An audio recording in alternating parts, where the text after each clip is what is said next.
Hello, everyone, and welcome to yet another episode of Crits and Grits. This is not another episode of The Long Winter. I know last time I was on here, I said that we would be doing another The Long Winter, but scheduling conflicts have happened. It happens, folks. It's just how adulting works, I guess. But today is going to be another episode of The City That Never Sleeps, and with that, I'm going to send it over to our good friend Kyler. Kyler, how's it going tonight? Howdy. It's good to have you guys back again. It's good to be back. I'm so stoked. And we're back so soon. Yeah, back so soon. Hey, I know you're stoked, but don't be. Oh, no. Oh, Jesus.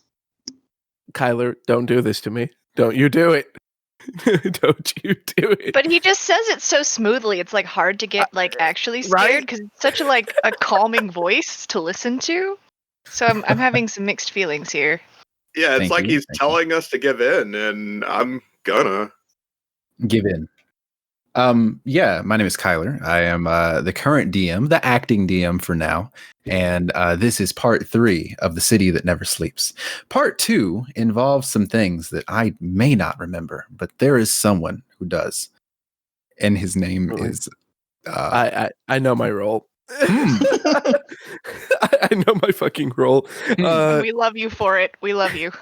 All right. So on our last episode, we were coming back as well. We were waking up to the city that never sleeps as it was asleep. With everyone waking up, most of the group, with the exception of James, woke up at the hotel and realized after going to get coffee that, hey, the majority of the town is asleep.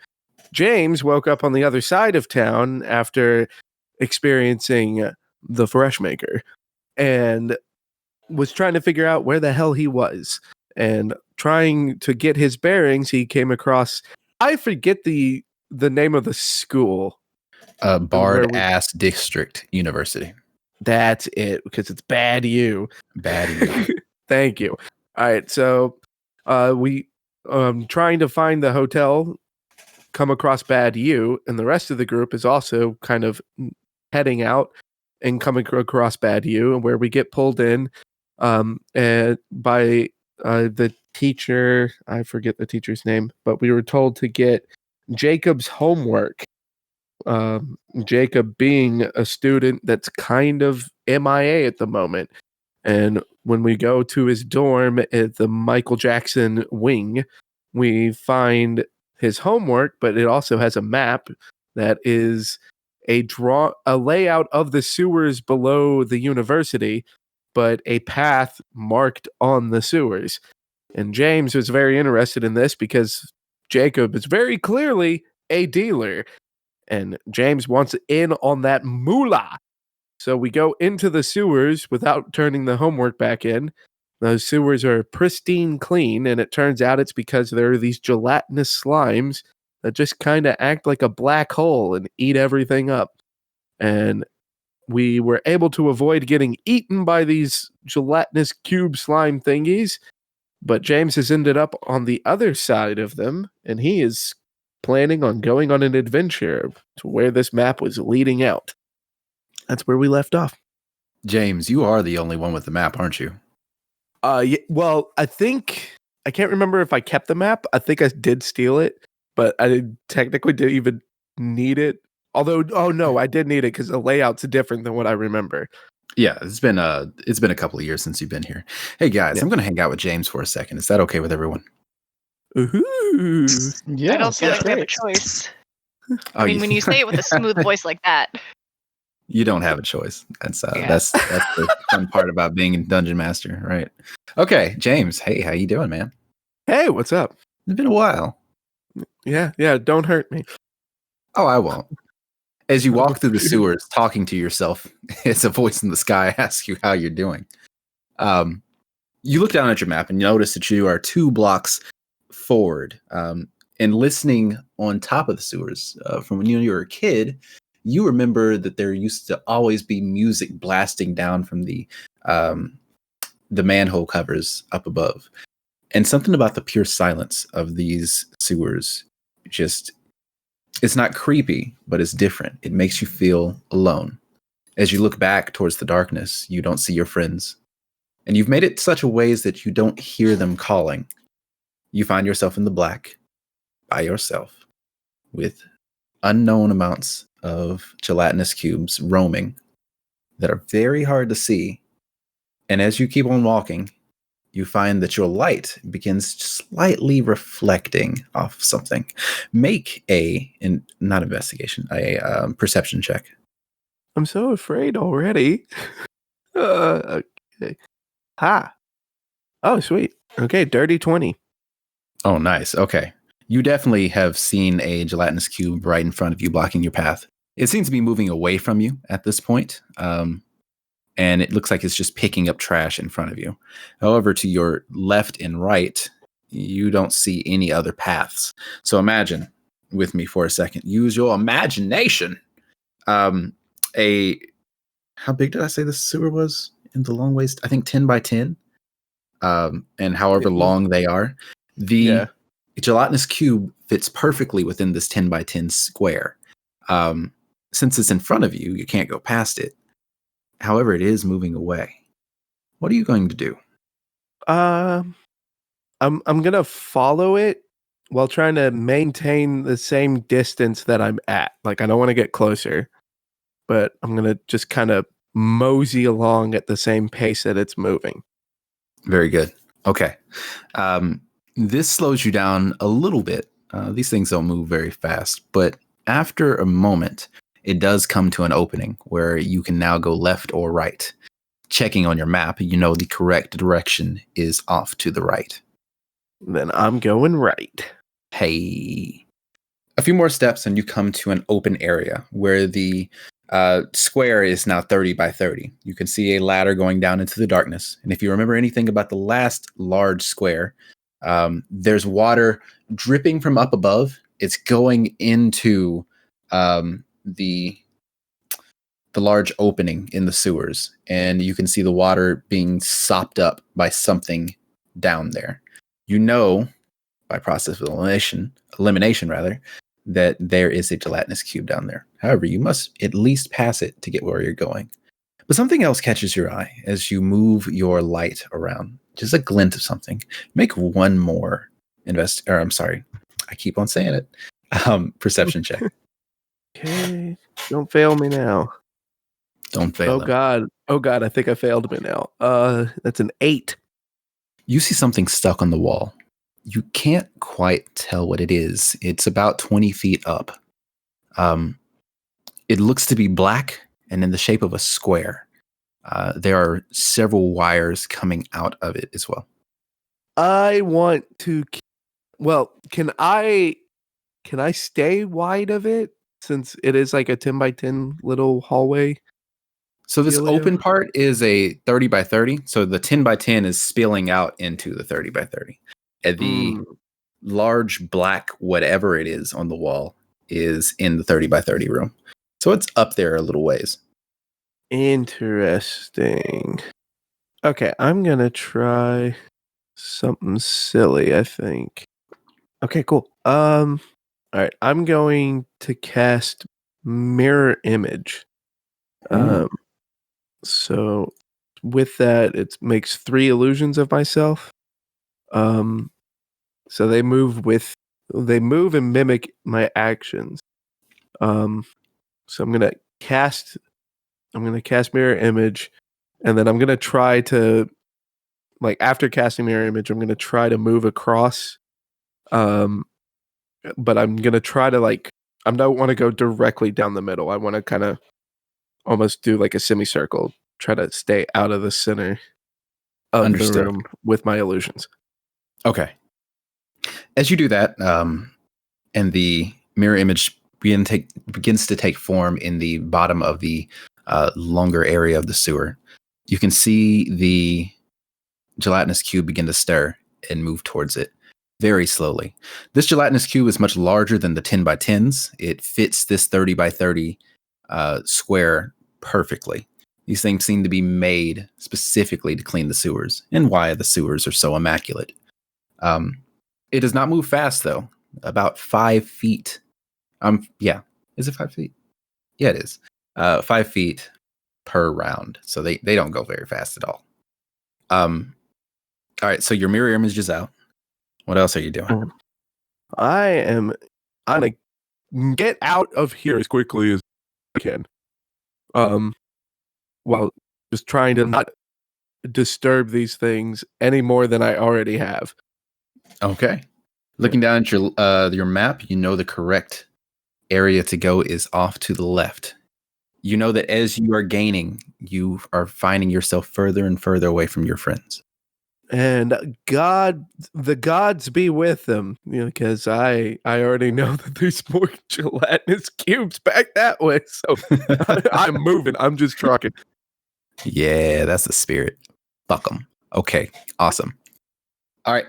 So you put your map down. You have your mirror image in the center of the rectangle. And as the gelatinous cube moves towards it, you slip in there, down the ladder, up the ladder to the left. Hey, good job. You did it.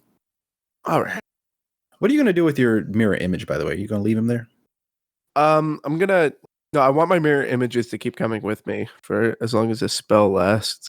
Okay, awesome. Let me double check that. How Sure. long do these last? It doesn't say how long. Oh, there it is. 1 minute. Okay. So not for long. All right. And you continue onward into the black. For the rest of the party, you guys there, you happy to see me? I'm talking to you guys now. Always. Oh, okay. Glenjamin Honey Deer, Yes.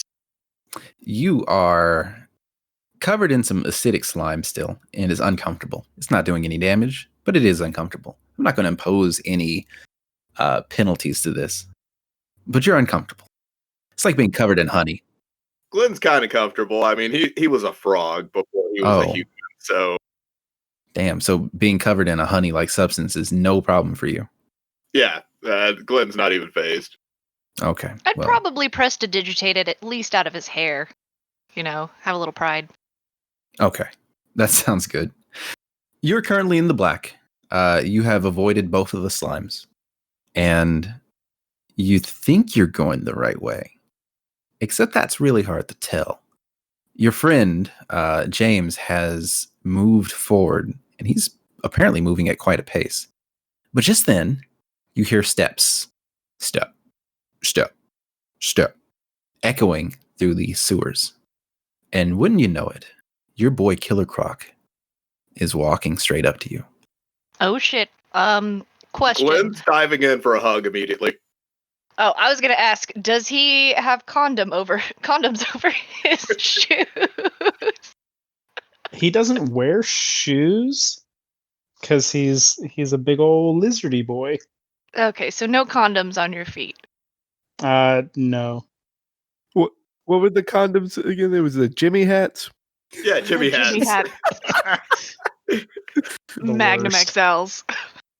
So you do find, though, that Snicksnack, Lord rest him, has fallen asleep. Killer Croc, you don't know how you woke up, but you feel as if some divine intervention just said, hey, wake up, you got to play tonight. Yeah, that sounds about accurate. Right. But to catch you up, anybody who falls asleep after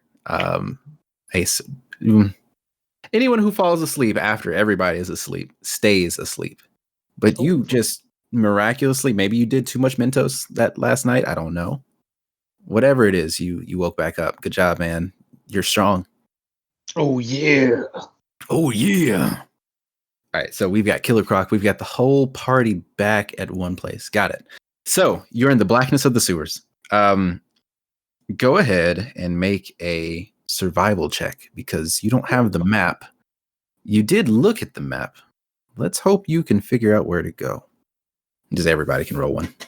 I haven't seen the map, but I'm a crocodilian type, so I rolled a 16. I'll take it. What about everybody else? I am rolling with a disadvantage? dirty. Oh, wait. Are we rolling with disadvantage? He has exhaustion. I got a dirty 20. They're both a 7. Oh, okay. Who had this? Who had exhaustion? Was it Glenn? It was Glenn and I believe James. That's it.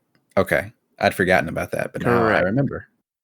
I'd forgotten about it too, but I'm not complaining that I forgot after I did my rolls. Hey man, the past is the past. It's okay. Woohoo! Glenjamin and Killer Croc. Glenn begins to point in a direction opposite of where the vibrations of sounds are coming from. Doesn't sound like he's right. Brother, I think you're pointed the wrong way. Try this direction here. That way, yes. Mr. Killer Croc, I believe we're supposed to avoid things, so maybe not the vibrations? Not the vibrations, no. It ain't vibing with the universe that way. Mr. Killer Croc, I just want to say I've been here the whole time, so I think I know what's going on. I appreciate that, my friend. But I just want to say, while you've been here, this is my sort of area of expertise. I'm a swampy individual if you haven't caught on to it just yet. This is like home to me. A pristine sewer is home to you. He likes the swamps. Yeah. He has a home in the swamps. That is canon. This is the nicest goddamn swamp you have ever seen at this point. It's much better constructed than what we got out there in the bayou. In the bayou. All right. So everybody, you know the opposing opinions. Which way we going? With Yavari's dirty 20 and her natural instincts to just choose whatever is the opposite of what Glenn naturally wants to do because it's usually wrong, I'm gonna say the opposite of whatever Glenn chose. You're right. You did have a dirty 20 and I forgot it. I'm sorry. Killer Croc seems to be correct. Glenn dear, why don't we go this way? Glenn just kind of shrugs and follows. I think I'm right. I am going to kind of defer and motion for Killer Croc to lead the way, though, because that's as far as I go. Just let him lead. No, of course. He hops in front and says, "It's just like WrestleMania 18. Croc in the front, the bat in the back, just like old times." I forgot Well, about I the wouldn't WrestleMania. necessarily call us bad. No, the bat, not bad. The bat. Oh. Sorry, I I'm laid not this sure. accent on a little thick. I apologize. All right, just why don't you show us which way to go? All right. You show him the correct way to go. And now you are following in the footsteps, you hope, of your friend James. It takes a little while, but you eventually come to another opening. This one's 30 by 30, just like the last opening. And in this room, you can see where water is leaking out of the ceiling. The walls are smooth. Nothing stands out about them. However, you do note that the walls are leaking with water. That water is going into the bottom of the pit. And the water is slowly being sucked up by something. I believe I know what I have to do. And Glenn starts charging. Glenn, don't. Glenn, stop. Low man, I don't want to do this. Oh, It's Glenn, underwater, don't. though. It's underwater, though, right? No, it's not underwater. It's actually completely dry, but something's sucking up all the water. Just sucking it all up. Glenn, I'm pretty sure we can progress without fighting or getting absorbed into additional gelatinous cubes. Mr. Croc, what do you propose? Well, for one, my name is Zark. I can't believe y'all forgot that. I did, Number I'm sorry. Number two, I propose not going into the sucking thing. That thing y'all just talking about some slimes. I didn't see no slimes or nothing. Or cubes, you said, gelatinous cubes. I had some jello shots, but no cubes. I don't even know how I missed them. I just did. Well, there are some quite large gelatinous cubes that gave us just a little bit of trouble, but nothing we couldn't handle, obviously. Obviously. You say as Glenn is covered in goop, except he's not anymore because Yeah, I would have been like prestidigitating him as we walked. I'm just like, I can't stay to look at him like that. Ugh. It's like got a slightly acidic smell. He just smells like batteries at this point. Oh, I hate that smell. The worst. It's just steadily tapping his warhammer on the ground, and you hear the squeak, squeak, squeak, squeak. All right. Could I roll a survival check on the thing that's sucking everything down to see if it's if I can identify anything just natural or abnormal that shouldn't be going on with this? Absolutely. Go ahead. It would be Roll. more. We'll let it slide. Yeah, go Okay. for survival. That is a 17. Nice. So, I'll tell you this. This thing's not natural. It seems to be engineered. Gelatinous cubes that you may have heard about before. They seek out people and sit in one place. They're obviously very hard to see because they are clear. But these don't necessarily seek out people. It looks like it's seeking out things. So when something hits the ground itself, like the vibration of it, it follows that vibration and seeks to absorb it. This is a very good way to build a sewer system because you know that these gelatinous cubes will have something absorbed and completely eradicated within about a day. So all that poop goes away. Leaves you with a real clean city. So in order to not get them to chase you, you figure that just don't cause any vibrations. We should probably be extra sneaky. Has anyone got any sneaking abilities? Anyone know how to magic us some sneakery? Okay. What I would like to do is use my shape water cantrip with all of this water that is dripping, kind of collect it and start like spinning it, but like hitting it up against the wall, kind of like away from us, so that the slimes or whatever will like be more attracted to that, and then we can maybe creep past it. Smart. Okay, let's do it. So, is that what you want to do? Because we'll go. That is what I would like to try. What I want to do is try that first and like hold up a finger for everybody to like watch and wait and see if that works. It only has a range of 30 feet, but you said the room was 30 feet? Yeah, 30 by 30. Well, it's as long as hell, but you could reach past it and sure, yeah. Yeah, that's what I would like to try and then see if it works before we move forward. Okay. You begin tippy-tapping the water onto the side of the metal sewer wall, and the gelatinous cube moves about 5 feet forward, and you can see its tendrils try and reach out against the water. And it does suck up the water, and it's very happy with that, satisfied. So long as you keep tippy-tapping the water on the wall, the tendrils are pretty much entirely focused on it. Yeah. Okay. I'm going to motion for everybody to be super quiet and slow. All right. And see if we can stealth past it while I just keep this up. Everyone give me a Distracted. stealth check real quick. Oh, here we with fucking advantage. go. With advantage. So if With you have advantage. exhaustion, it's just going to even out, but with advantage because you've already smart. Not only do I have exhaustion, but I have disadvantage on stealth checks. God bless you, Glenn. Oh, so you're back down to disadvantage then. Yeah, mine wasn't great. That was a 14, probably, the Jimmy hats on my boots. My What first was a 23. Nice. My second was an 18. Okay. The Jimmy hats. I want to talk about it. What is it, Gary. Glenn? So, my first roll was a nat 20. Okay. Fuck. Second roll was a 3. Mm. Why are you What's the total of that? 3. Yeah, Oh no. Oh, no. that's Okay. that's our Glenn. All right.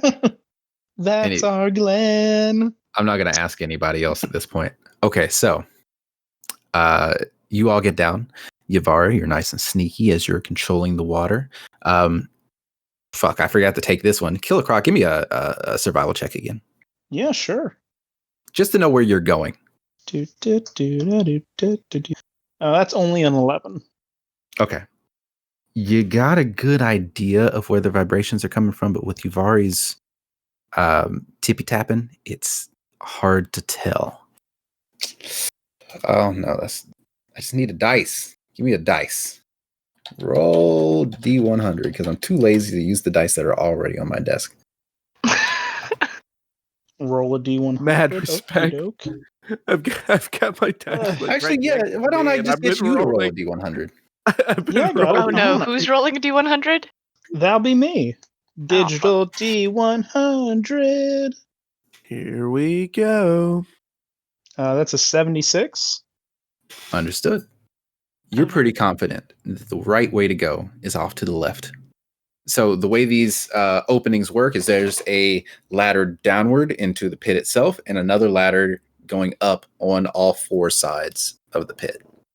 But you're fairly confident that to the left is where you want to go. So you get down. Everybody's nice and sneaky. Yavari's sneaky. Killer Croc is sneaky. You guys are really doing it. And then Glenn, at the very last, jumps down. Boom! And immediately the tendrils stop fucking with the water and begin moving towards you. Glenn in particular, but it is 30 by 30. So it's just a big wall of gelatinous cube coming towards all of you. I would like to, if I can, I want to try to disorient it. Can I cast Toll the Dead on it to see if that, like, fucks with it? I should have tried it first. Let me see. Toll Big ass the bell Dead. sound. Because, like, in my head, it would be like slapping the top of a bowl of jello and just, like, jiggling the whole thing. Maybe that'll help. Maybe it won't. Smack that jello. Has nobody ever done that? Just, like, smack the jello. All right. In that case, that's what we'll do. I've definitely done that, but it's because I'm weird and I don't like jello. I mean, we all do it. We just don't talk about it. All right. It fails its wisdom saving throw. Yay. Sweet. So it will take that 1d8 necrotic damage if you got it for it. Right. I probably should have rolled first. Well, actually, it's 2d8 because of my sorcerer level. So that's mirroring that Andrea energy. That's a 13 points of, I guess that's necrotic damage. Of necrotic damage on a giant gelatinous cube. You've done it. It's hurt. Good. It dies. Oh shit. That was it? No, it doesn't. I was like, what the fuck is this cube? I was like, the fuck is this? The other one It's was like- so robust. Just imagine a large gelatinous clear wall and you just see a little puff of magic go. And that's what happened. I was like, fuck, did we pop it like a water balloon? Like, what the shit? However, the loud crash of the bell, the sound of the dolorous bell, does stop the gelatinous cube from moving forward. You have an opening. You may want to go up that goddamn ladder. What are you guys doing? Probably going up that goddamn ladder. Oh. Yeah, I'm booking it for the ladder. Okay, so you guys do what I say. Yeah, Glenn's bringing up the rear while going up the ladder. Okay. Actually, since I'm the beefiest of boys, Zark is going to stay down there and says, go, go, go. I'll be the last one up. Y'all be safe up there. Okay. Everybody makes it up the ladder. Everything's good. Zark, as you are the last to go back up, the gelatinous cube stops being shaken, and you can see a tendril reach out towards your leg. Make a dexterity saving throw. I look at it and say, ooh, gross. I don't like you. Okay. So apparently, I can add my shield's AC bonus to a dex saving throw. And that is a 2. I've never seen that before. That's cool. I'm pretty sure my shield's a +2 shield. Yeah, it adds +2 to my AC, so an 11 becomes a 13, which is still not great. Still not great, sorry. But the good news is you managed to move your foot out of the way. Actually, no, it catches you, and then you kick your foot out. It just didn't have a good enough grip. However, you feel like you just skirted by that one. If it wasn't for your shield, which you somehow used, you might have gotten caught. What I did was it came down, the tentacle came down, and I just took my shield off my back and went, nope, smack. All right. You smack it away and you are able to make it up the ladder. Everyone is alive. Nobody has gotten inhaled quite yet. Moving forward. Yeah, right. Moving forward. Who's in front? What's the marching order? What's your marching order at this point? I think it's Uvari first, followed by Glenn, followed by Killer Croc. Is that correct? Yeah. Yeah, I had that good survival check earlier if we're still going off of that. Yeah. Yavari, you have dark vision, and you do see something at the next opening. At the bottom of the 30 by 30, which of course will have another gelatinous cube, surprise, surprise, you see a small black object. It seems to be in the shape of some sort of knife, and it is stuck into the metal sewer system. In order to get something like that stuck, it looks to be a thrown weapon because it doesn't have a true handle on it.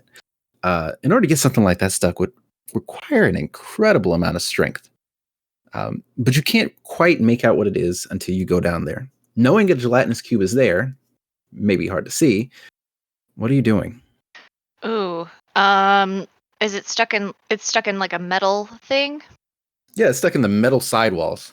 So imagine the entire sewer is made of metal, or metal siding, at least. Okay, I was like, that's a lot of metal. I was envisioning mostly concrete. Yeah, I would imagine concrete like backings, but metal on the sides, so you can scrape it clean with acid all the time, forever. Okay. So it's like in the middle of this thing, but like underneath the gelatinous cube. Well, you can't tell if a gelatinous cube is there. Okay. I'm gonna kind of get close to the edge very carefully. Is there water dripping again in this spot? This time you don't see any water. It's completely dry. Okay. So wait, is this knife on the wall or below the cube, or tell me one more time. It is in the ground, like shoved in the ground. But under the cube? You can't tell there's a cube. Ah, fuck. You didn't say that. Are you trying to trick me here? No, I just was like, wait, where's the cube? Okay.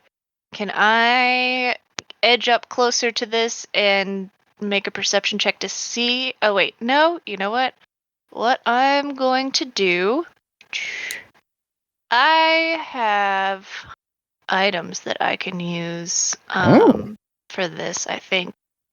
In my gear, I have pythons. Can I just, like, chuck one of those bad boys and try to hit the stuck dagger with it and just see if it goes through? At this point, the DM would say, "What the fuck is a python?"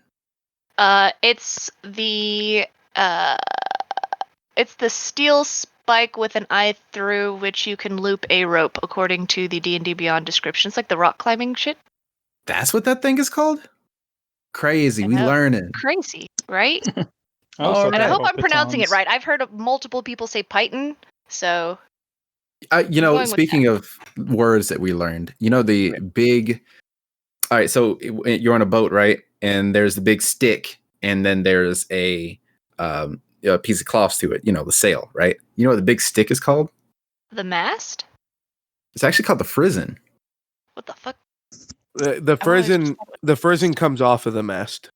I'm just kidding. It's not called the frizzen. I just actually made that word up. Is it not a frizzen? All right, so I was like, I thought that was a mast. I know a tiny bit. I just made up frizzen. It sounds right though, right? Hey, we have to sell it now, Kyler. We do have to sell it. I was like, two people are saying it. It must be true. Yeah. And the front to dungeon mastering. Now the frizzen comes off of the mast towards the front of the boat, and the brizen goes off to the back. And you have to know the difference between your frizzen and your brizen, you've already. Mm-hmm. And you know how like there's port side and starboard side, like you actually have the prison and the srizzen, and they come off on the other side. See, it was believable until you said prison. That would be to quote Andrew, I fucking hate it here. All right. But yeah, so with the fuck, what were you doing again? Oh yeah, I was were going to do a thing. Oh, you're throwing a python. Okay. Well, I was like tossing it like underhand. I'm not trying to do anything fancy with it. I'm just trying to like throw it and land it like really close to this dagger if I can, and just see, if there's anything there, like any kind of traps or some shit. All right. You throw the python, and it goes in midair and stops, and you just hear this like whoop, and it goes into the cube, and then begins to deteriorate.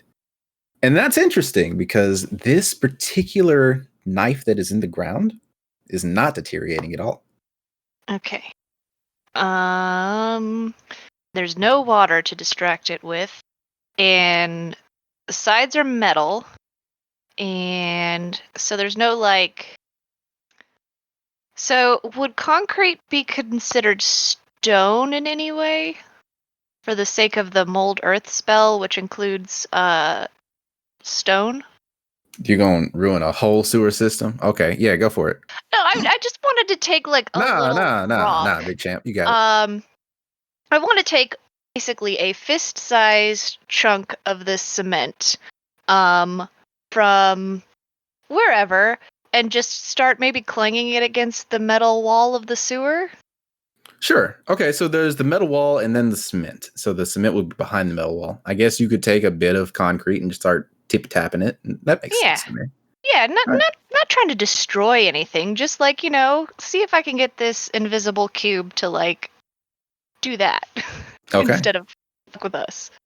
You do so, and the gelatinous cube begins moving towards the sound, slowly but surely. Eventually freeing up what looks to be a thrown dagger that is blade on all sides. All right. Can I try to sneak up?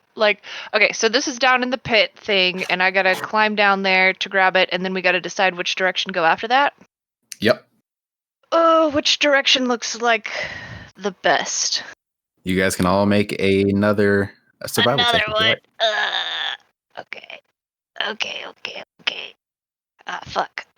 So that is an unlucky 13 on my survival check. Anybody else? Ooh, that is a 7. Okay. I don't want to talk about it. Gary. You have the highest score. I want you to roll a D100. Oh no. Where's the D100? I'm just gonna go with D&D Beyond. Kyler, I should probably inform you that I got a nat 1. I got a whopping 8 on my D100. Very well. All right, so you get down there. To quote Gary, quoting me, I fucking hate it here. Same. You get down there and you manage to get hands on the blade. It is kind of tough to pull out as it was jammed in there with a lot of force. And since the thing is blade on all sides, you can't really get a good grip. Make a strength check to see if you can try and pull it out. Oh, I'm the literal worst in the party for this. Oh my gosh, my fucking Hey, you're the one up there. Modifier. That could have been worse. That was a 13. 13? Okay. You managed to pull it, but it budges a little, but it's still pretty goddamn stuck. Okay. I'm gonna motion for Killer Croc Zog. Is that what you had said? Zarg. Zarg. Oh my gosh, I'm so sorry. Sorry, Yuvari Zark. doesn't say that. That is Abby. I'm going to motion for Zarg to be quiet and sneak down there because he's not wearing a shitload of armor like Glenn. And I'm going to like stare daggers at Glenn and be like, shut the fuck up and stay. But I'm going to motion for Zarg to come and help with it. All right. Zarg, you get down there real easy. You see the dagger and it's stuck pretty good into the metal. Give me a strength check to try and pull it out. I will strengthen. That's a 12. Oh God, it's in there good. I don't think it's coming out. You inspect this little dagger as you're close to it now. It seems to be, and bear with me here as I try to explain what this looks like. It seems to be bladed on all sides. There's not a real place to hold it except on the sides where it's dull. And it looks like it's in the shape of a wolf. The dagger? Or the Yeah. pommel? Less dagger, more like a boomerang type of deal. Can I try to jam in? So I have daggers myself. Can I try to like carefully wedge another one in there to try to like use that leverage to wiggle the first one out, like loosen it, I guess? That's Sure. an option. You can give it a Okay. try. I would like to do that. I don't know what check that would be. Give me a dexterity check. As you start digging in there, while you're rolling the dice, as you start digging in there, you start feeling something. It's like almost like acid on your skin. And as you look over to your left, the extremely hard to see gelatinous cube is actually really, really close. You might want to hurry up and make that dexterity check. That's a 17. You get it out in the nick of time as a tendril comes directly at you and Killer Croc. Both of you make a dexterity saving throw. Okay. Oh boy. I'm going to do this dexterity saving throw. Not as good. That was and an 8. then I've got to take a phone call, so I'll be right back. Okay. I am really happy that I just kind of fucking got through there and just dipped. Because y'all sound like you're having a fucking blast. So Yeah, I'm that's going to come okay. back to you, James. You're not done. again, it's an 11, but with my shield, it's a plus 2 with my shield, so 13. Okay. So yeah. So you block the tendril, but Yuvari. All on my ass. Oh, what did you get? No, I got an 8, so maybe not that bad, but Oh, it's okay, Yuvari. It's fine. Killer Croc, you block the tendril and you move a little bit ways back. As you look to your friend Yuvari, you notice that the tendril has completely grabbed her and she is now engulfed in the gelatinous cube. Good job. Hey, Yuvari. hi. You take. Yeah, Yuvari is engulfed. It's 3d6. Okay. Roll that out. Yuvari, you are highly uncomfortable as you take a total whopping 6 points of acid damage. I'm dying. You're pretty much on the last breath at this point, which is very accurate because you find yourself within the acid itself. You are now stuck. Zarg is there, but he has pulled out his cell phone, is now talking to someone. I think this is a good time to hop over to James. Yeah, Glenjamin. Yep. It is up to you. Glenn has not been paying attention. He's just kind of sitting crisscross applesauce at the top of the ladder. Oh no. Okay, James.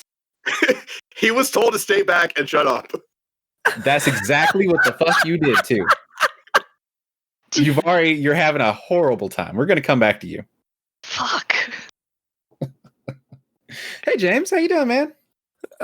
From better than what was just happening, but you're already telling me to curb my enthusiasm. So let's do this. You should. James, you are following the path correctly. You're following the red lines. You've taken a left, a right, everywhere. You're quite a ways away from your comrades at this point. And all of a sudden, you hear the sounds of a massive thumping. Boom. Boom. Boom. It's coming from dead ahead in the darkness. Whoa, what in the fresh hell? What are you doing? Oh boy. Boom.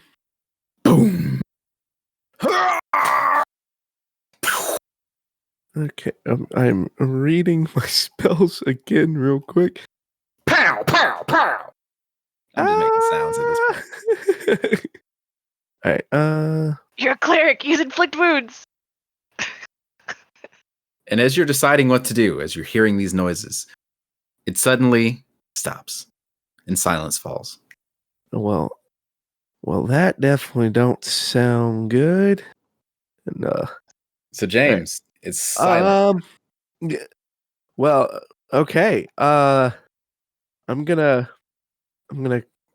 real quick just kind of say to myself a short little meaningless prayer as far as in James' mind, and I'm gonna ever so slowly just try to see if I can edge my way forward to figure out what the hell made that noise. But I'm moving as slowly and as quietly as I can. Okay. If I had music, which I usually play music in my games, but I know you guys are using a podcast and music is hard to do. There is an extremely tense feeling as you're walking down this corridor towards the silence. You can feel your heart pounding in your chest as every step seems longer and longer. As you get closer, you can hear the sounds of whimpering.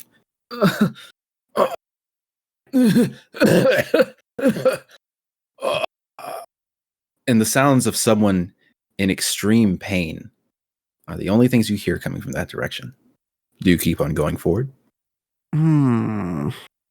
Yeah, well, I do keep moving forward because James is now intent on trying to find out who is in pain. But what I'm going to do is before, upon hearing that, I'm gonna cast. I'm gonna just cast a cantrip light. Can I move this at all? I cannot move this. Well, I know before I had casted it on the Jimmy hat or the condom I got from Glenn. Yeah.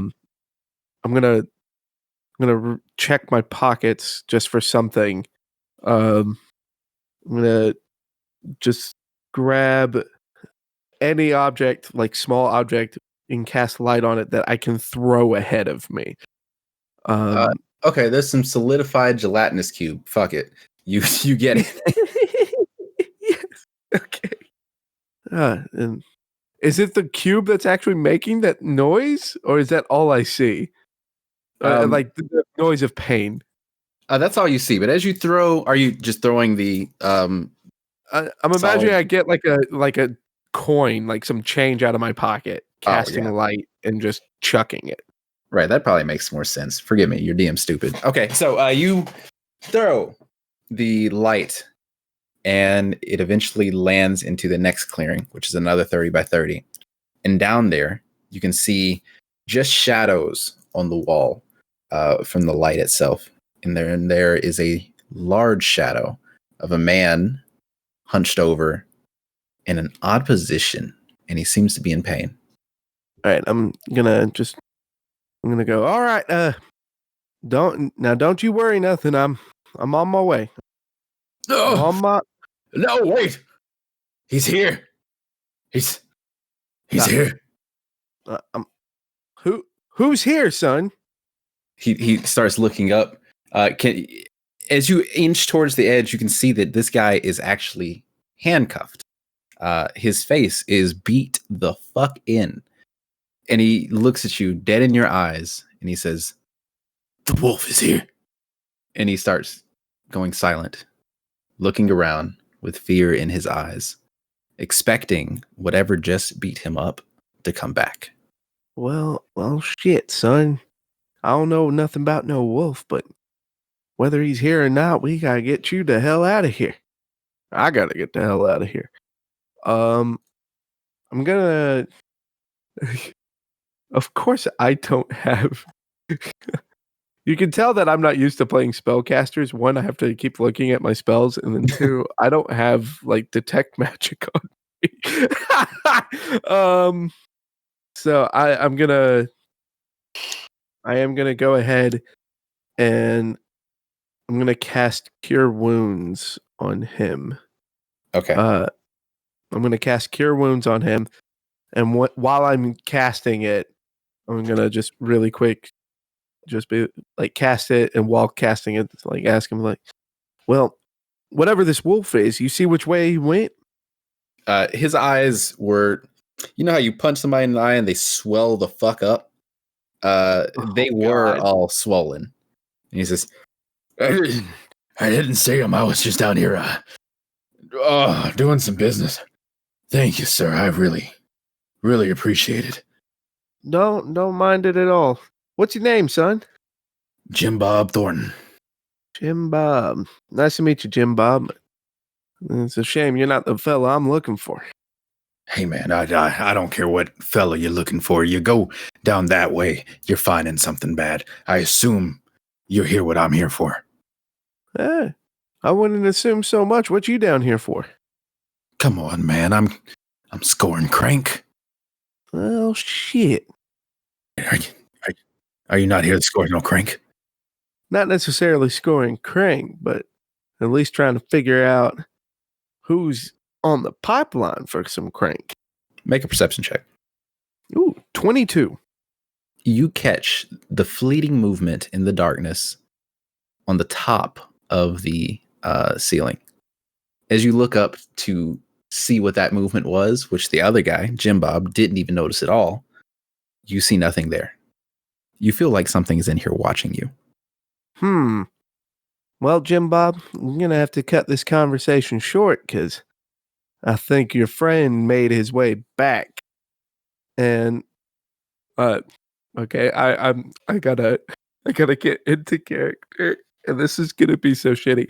I am now going to cast command on Jim Bob, and I'm gonna cast command on him, and it's gonna be now head over to your friend, and I want to move him to where the movement came from.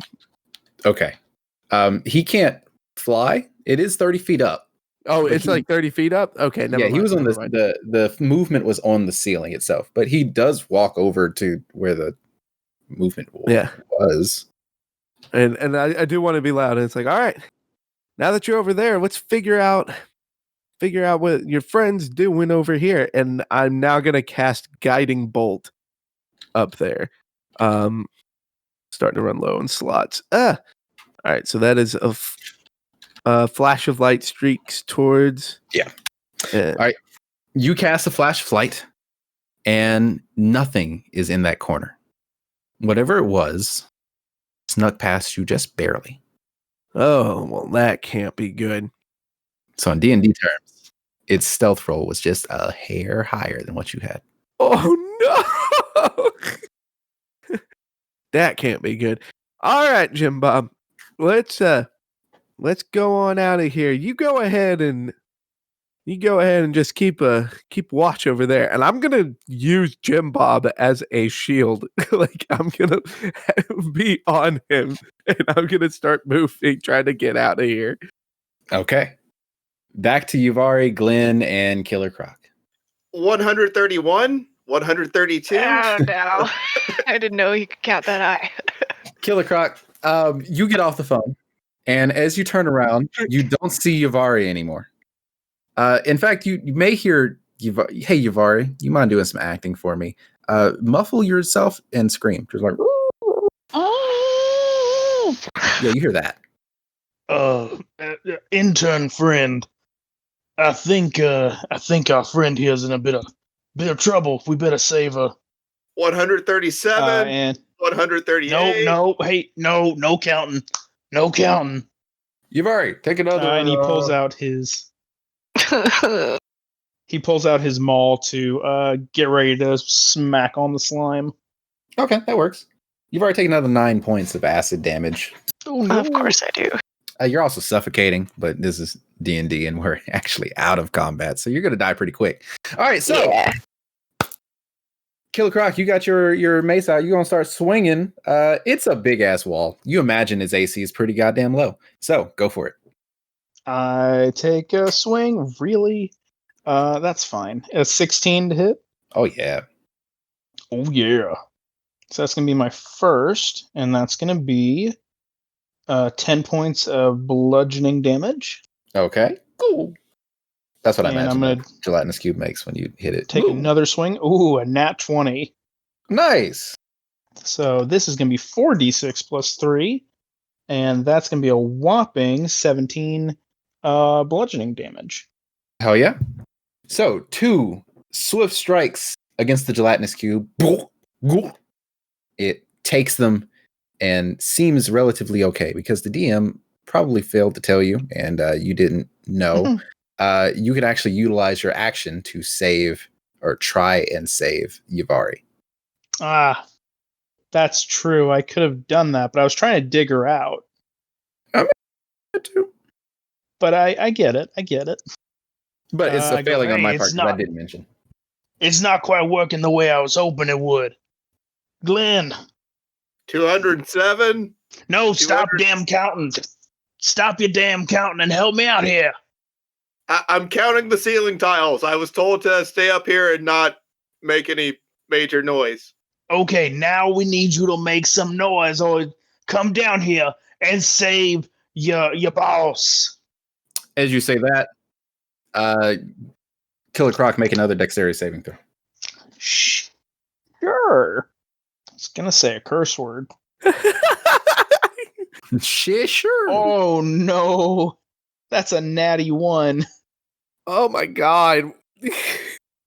Glenn, you witness as you argue along with Killer Croc. Killer Croc also gets absorbed into the gelatinous cube. Sorry, buddy. You take I hate that I have to click this 3 times. 11 points of acid damage. Oh no. That's not terrible. Yeah, but you also can't breathe. Oh, that's right. Well, actually, I can. I can hold my breath for 15 minutes. Oh, you're set for a little while. What the fuck? You've already. How long can you hold your breath? 4 minutes. I have a +3 to my constitution. Glenn, you feel I'm like gonna you have a die little bit before of then. time, but it's not. I don't have that much HP. I'm a fucking sorcerer warlock. So we all know the way time works in D&D. If you're in battle, it's about 6 seconds per turn. We're not in combat, I must remind you. So your time is a little more limited here. Glenn, you can see that your friends are both in trouble. Everybody, could you make some muffled screams for me? I like that you took turns. Upon hearing Glenn get down here and save your boss, Glenn has already made a leap off the ladder, and he is running towards the climb to pull Yavari out. The heroic music swells as you get there. And in your mind, you feel like everyone is counting on you right at this moment. Glenjamin Franklin Honeydeer. And I don't know, that's your name. I'm just calling you that. It's Glenjamin fucking Honeydeer. Glenjamin fucking Honeydeer. Glenjamin fucking Honeydeer. Everyone depends on you in this one moment. You take your action. You steel yourself. You reach into the gelatinous cube and you make a strength check. And it's at disadvantage, of course. Oh, Glenn. Oh, it's a 9.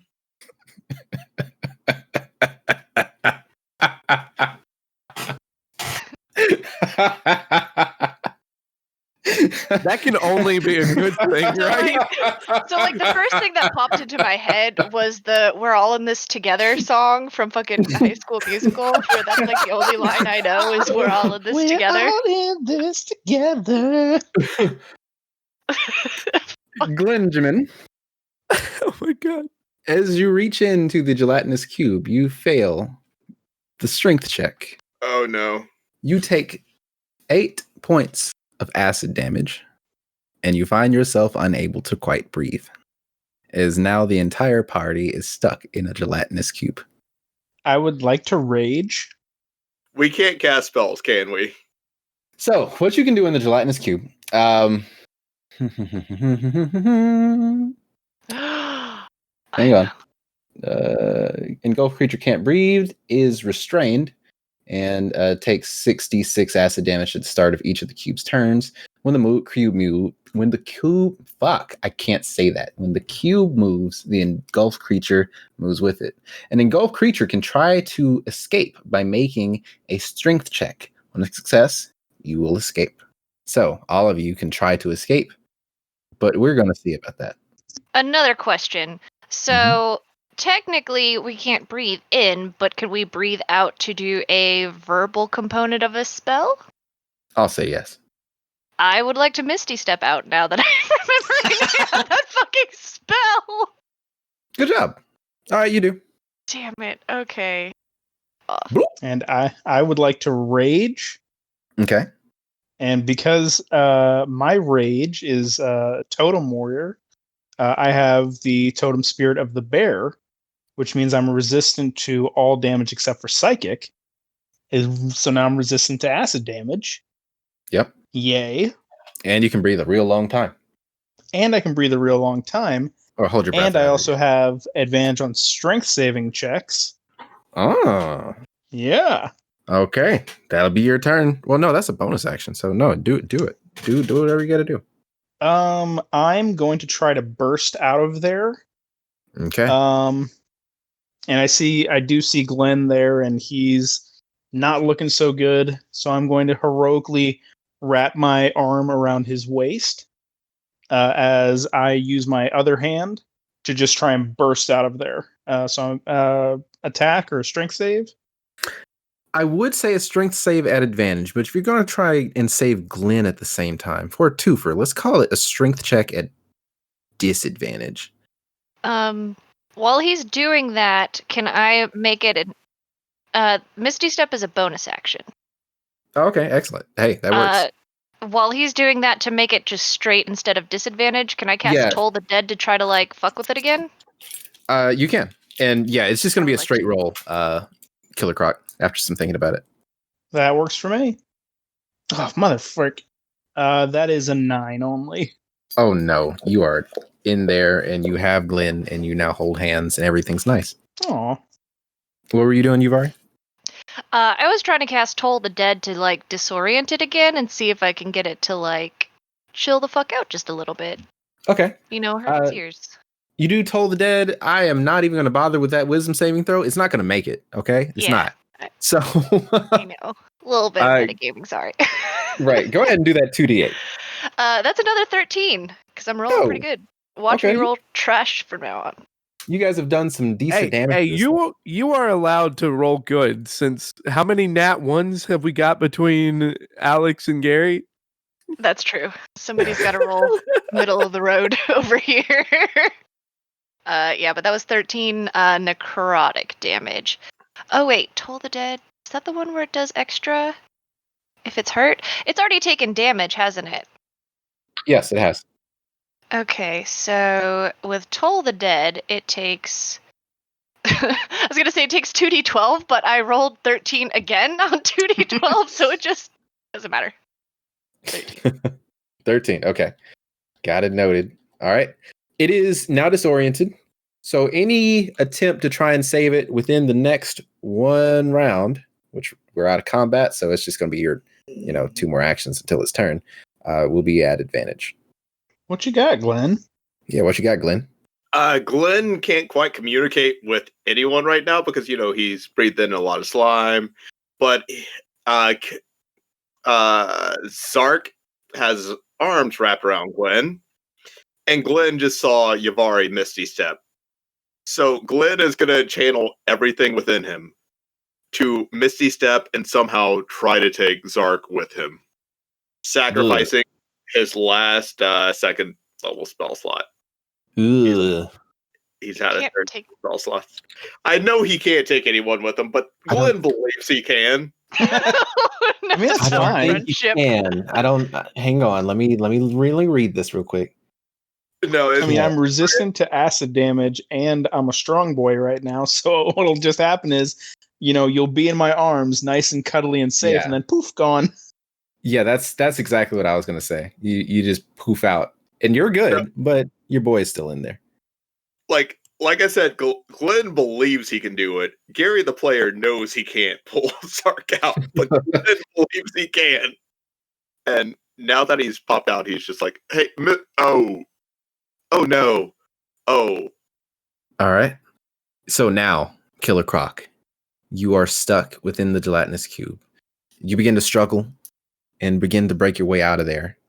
And all of a sudden, there's a small but piercing tinking noise coming directly from the top of the gelatinous cube. You can see a blade go into the cube, embed itself in the ground, and all of a sudden the cube whoosh, turns into water. This blade seems to be of the same shape as the last one. It's a wolf. Ooh, that's cool. Upon seeing Zark freed, Glenn immediately runs in for a hug and says, "I'm sorry, Mr. Zark. I thought I could take you with me." He's still very much raging, but he's going to control the rage and say, "I know you did, son, but next time, try a little harder." Can I make a perception check to see if I can figure out where that blade came from? Yes. All right, I'm going to do the thing. I'm not going to do the thing. That was an 8. I'm going to do you one better. As you're looking around, turning your head, looking all around the way, in the darkness, a figure says, "Are you safe?" Well, technically we are. Now, are you the one we can thank for that save? Depends on your actions down here. And the figure steps from the darkness, jumps down the ladder, lands on a 3-point superhero landing, and then rises. It is clothed completely yeah. in black. It's a humanoid figure, and it's quite large. We're talking it's at least 6'7", and you can tell by its shape and by its green skin coming out of the bottom of a cow, where you can just see its tusks and its green, manly, handsome ass jaw. It seems to be a massive orc in a black costume, complete with a cape. And on its chest, emblazoned, is the shape of a wolf. Glenn immediately says, "Where's Jacob?" Who is Jacob? Oh, I'm sorry. I thought we were doing the movie thing. I'm really sorry. He says, I trust you know who I am. Jacob? I am The flying Wolfbat. fox. Wolfbat.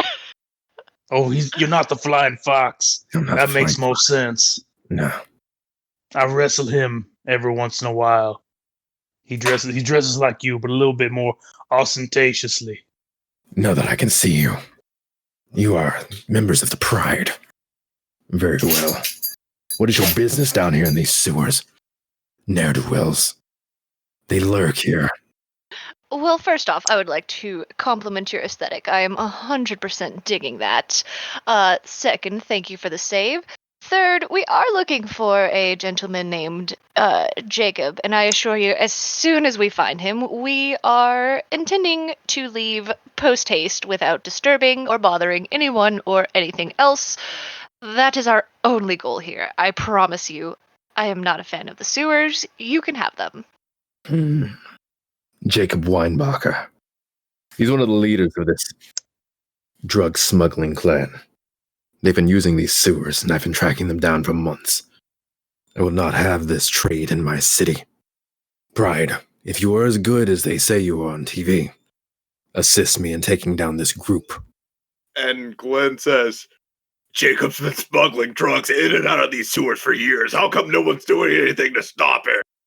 Why are you doing that voice? Yeah, stop doing that voice. That's a little bit disrespectful. I'm so sorry. I thought we were doing the movie thing. Glenn. You know, Glenn. the movie about the vigilante that Falconian. Glenn, do you remember? And yeah, just to say, this guy is clearly just Batman, except he's not Batman. He is Wolfbat. He's the Wolfbat. And he's an orc, not copyrighted. too. So. Yeah, not copyrighted. But for the players, it's clearly goddamn. I mean, come on. It's Batman. No, he's Wolfbat. Wolfbat. Glenn is in tears at this point. Just man bear pig. Zark has pulled out his phone, and he's furiously texting Flying Fox and say, "Bro, you won't believe this. There's a guy dressed just like you down here. You must be really inspiring to children with your act. It's incredible. Hey, you all right if I take a selfie with you, brother? No. I think he'd like it. No, all right. Well, that's fine. There's justice to be done. I saw another with your insignia. Wow. Is this what we're doing, Captain? So you guys have now met Wolfbat, the legendary figure of Man Brew. He keeps Man Brew safe at night. No one knows who he is, but he is quite clearly an orc. Have we met any prominent orcs?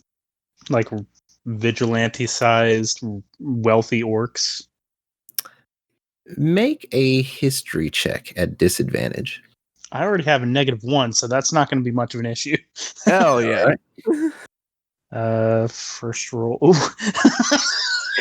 I saw that.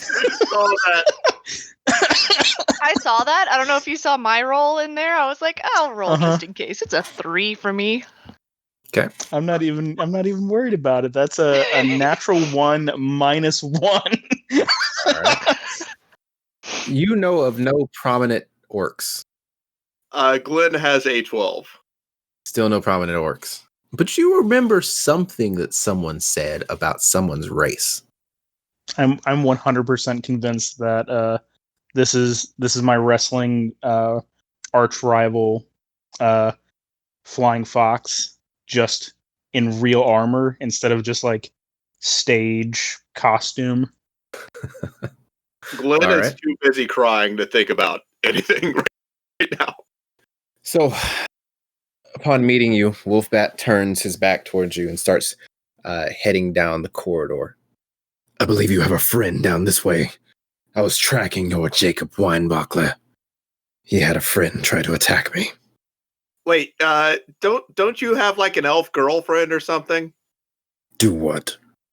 Elf girlfriend? Don't you have an elf girlfriend? What is your name? Glenn fucking Honey Deer.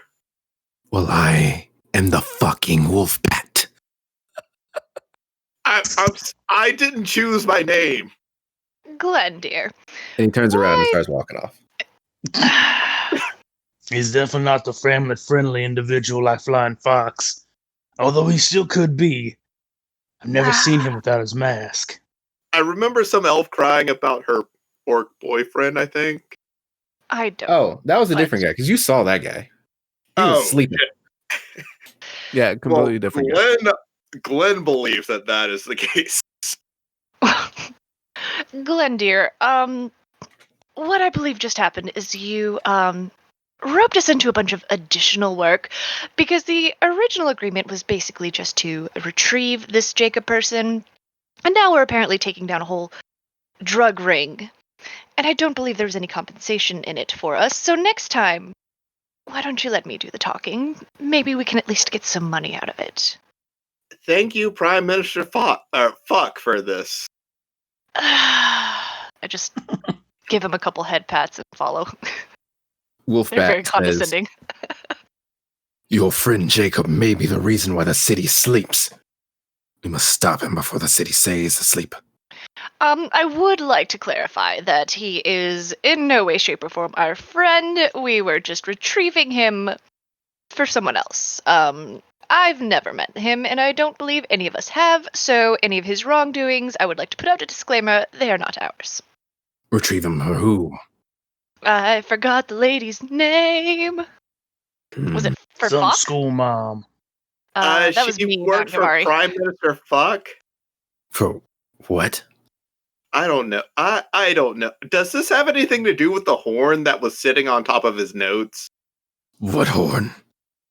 We went into his room and there was a notebook and there was a horn on top of it and there was a map of the sewers and a bunch of numbers we didn't understand because math is bad. Oh, math is horrible. I recall hearing Math a is horn good. this morning. Perhaps. That could have also been Snick Snack's bagpipes. Your friend is further this way. Keep going. Make a right. I must pay a visit to bad you. And he reaches his arm into the sky towards the manhole cover and fires a small a small grappling hook gun and ascends into the air real fast. real bad. Wait, don't you want his room key? He's gone. He's really going to need that room key. I think by all accounts, Wolfbat probably wouldn't give a shit about breaking a door. Yeah. It would only save him like 10 seconds. Just kick the door down. He's the Wolfbat. He'll get in where he's needed. He's not the Wolfbat we want, but it's the Wolfbat we need.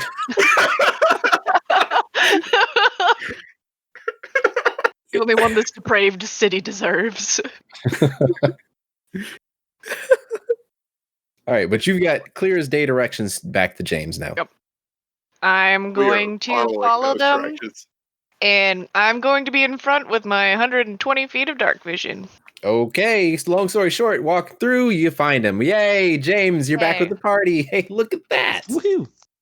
Damn. Am I aware that it's the party since I'm still kind of on edge? You know what? Let's play with that. Okay, so you are on edge. There's a guy who was sorely beat up and a dude who was in the shadows watching you, and now you hear footsteps coming down the corridor towards you. I would like to say he would probably recognize the sound of Yavari's heels covered in Jimmy hats clicking on the concrete. What does that Just, sound I like? feel like that would be a unique sound. I don't know what that would be. Probably like click, So it's like smack, click, click, smack. click, click. Well, like I feel like it would get stuck a little bit on the pavement each time she like lifts up her foot, so it'd be like a click, click. I don't know. Is that the audio clip we're posting for this episode? Yes, the uncomfortable. sound of Jimmy hats over high heels as they click, click. She walks. I hate it. I fucking hate it here. Welcome my to Crits God. Grits. You started this, Gary. You and your fucking Jimmy hats. And I fucking regret it. No, you don't. It's hilarious. Okay, I'm gonna get Jim Bob Thornton I'm gonna just kind of look at him and just be like, all right, well, time to earn your keep since I fixed you up. Go greet our new friends coming over here. Keep in mind, Jim Bob Thornton is still handcuffed. He's he's still handcuffed. All right, okay. So I'm gonna look at him and like, okay, well, I'll let you greet your friend Wolf over. They're coming over here. Don't mind me at all.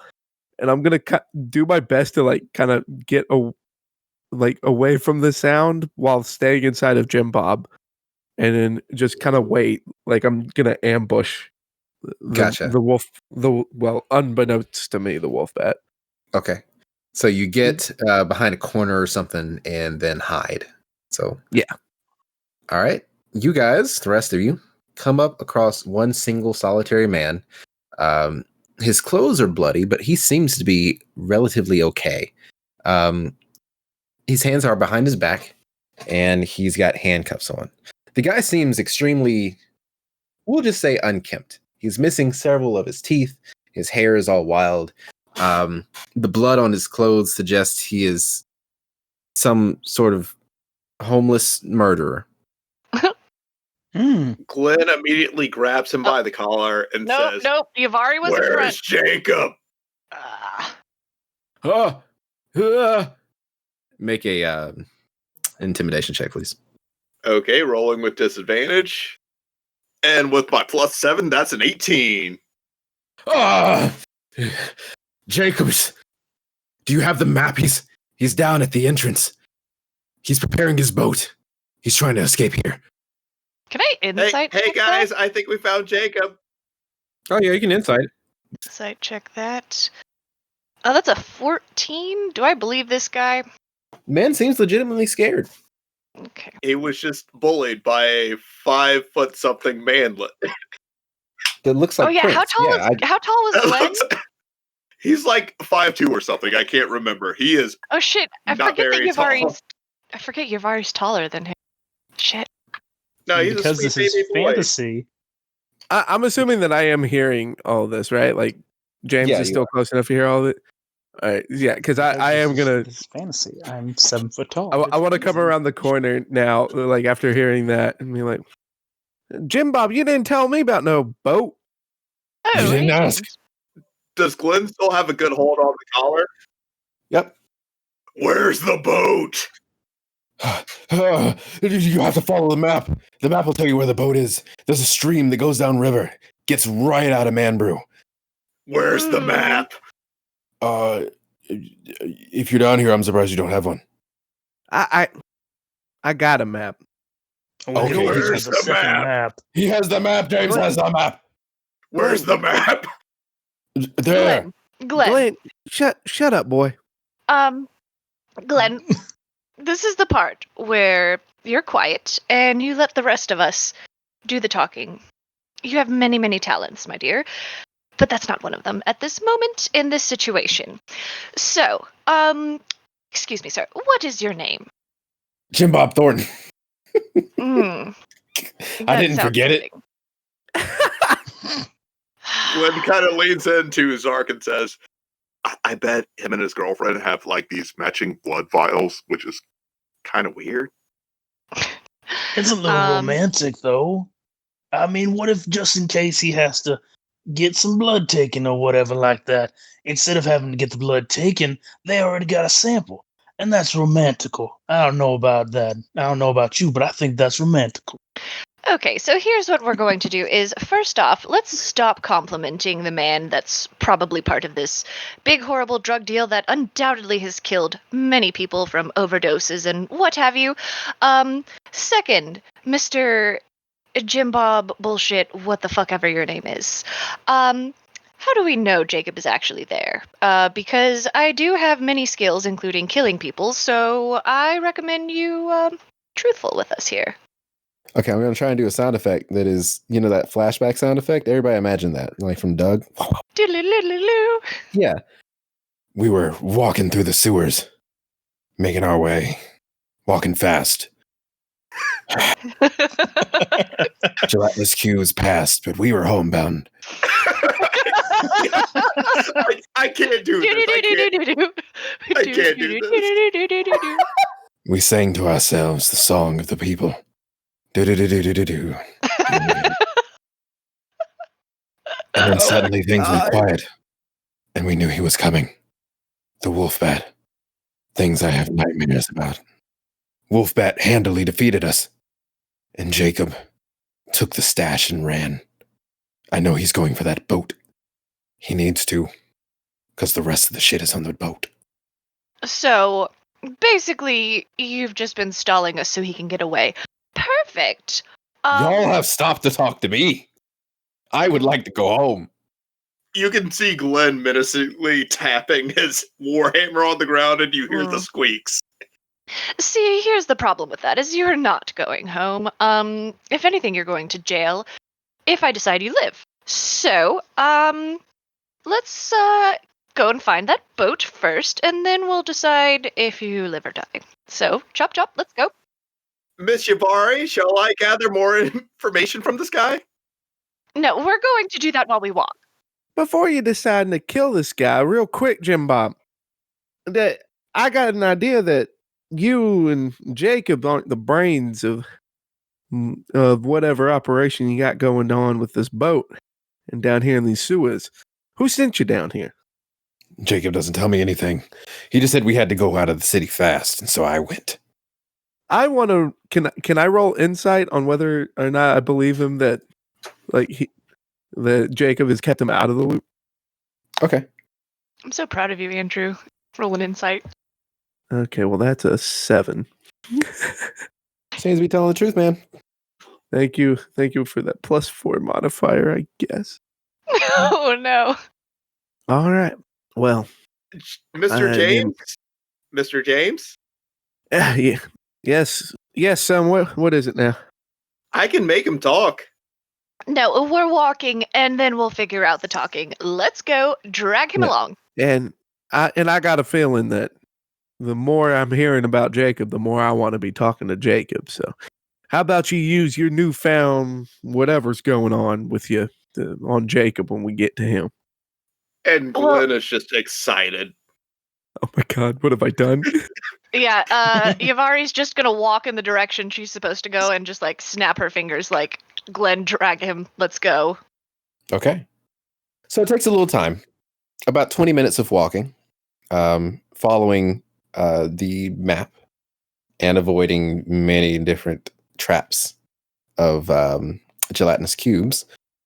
And you eventually come to where you can hear the sounds of water flowing out of the sewers. A voice from beyond, from around the corner into the light of the outside, you can hear him say, hurry up, man. Get in on the boat. We got to go. No. I'm going to oh, go ahead. Sorry. Oh, go ahead. You're good. I was going to say, I was going to immediately put a dagger at Jim Bob's throat and make a don't fucking talk motion, like, finger over my mouth, and then also make eye contact and carry that motion over to Glenn. Okay. Yeah, probably a good idea. No, we've got to get out of here, man. Everybody's asleep. The plan worked. Just go. Okay. I'll see you in the next town. Yeah, I'm loading the boat up now.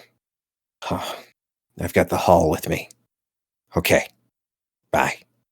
Because villains say bye, apparently, in phone calls. That's kind of sweet, though. Yeah, it was nice. It showed that he cared. It also showed that the DM may have never been a villain in his life. It's like the DM runs a fishing show instead of an illegal operation. He's like, okay, bye now. Hey, let me double check, because otherwise I grabbed the wrong spell thinking it's something different. Okay, I want to look at Yavari and just try to silently communicate that let's go. Because I really want to talk to these guys. And Glenn is also making solid eye contact with Yavari, waiting for the signal for advanced interrogation. Okay. So what I'm going to do is motion for Glenn to shut the fuck up and point at the ground for him to like stay there. And I'm gonna then hold up my hand for like 5, like, give me just a minute. And I just don't want him to haul Jim Bob over or to actually what's around us. Because I've got some rope in my bag and I would basically like to tie Jim Bob to something so that he can't go alert them. Oh, some really smooth, clean metal walls. Fuck. Time to me. I'm big and beefy. Okay. I just flash Jim Bob a really like toothy grin and say, "Don't worry, you ain't going nowhere. It's gonna be fine." With him saying he'll be fine, I'm gonna be, kind of doing that thing where like your eyebrows are like almost jumping off your head of like, well, say less, let's go. Can I stealthily poke my head around the corner and see what the situation here is? I mostly want to make sure that Jacob is by himself before we just go in. So, Yavari, I'm going to have a little moment with you for a second. You poke your head around. Jacob looks directly at you. Of course. It seems like he didn't turn. He was already looking in this direction. And there's a moment of silence. You stare at him. He stares at you. Your face expression changes. His face expression changes. He pushes the goddamn boat onto the water. Hold person. Start going. Everybody make an initiative. Eye contact. I would cast hold person. I had it ready to go. Okay. Can I still cast hold person though? On your initiative turn. Fuck. Okay. Roll initiative. All right. Roll initiative. Oh my fucking god! No. Nice. That's a 5. I rolled a nat 1. Nice. Rolled a 17. I have advantage on initiative. All right, so that's a 2 I was for James. real close to casting invisibility first, and I'm like, no, let me just assess this. I should have fucking done it. Glenn has an 11. Oh. Is that everybody? Yeah. Looks like it. You got all 4 of us, right? Yeah. With an initiative roll of 20, Jacob hops on that boat. You hear the sound of the engine go.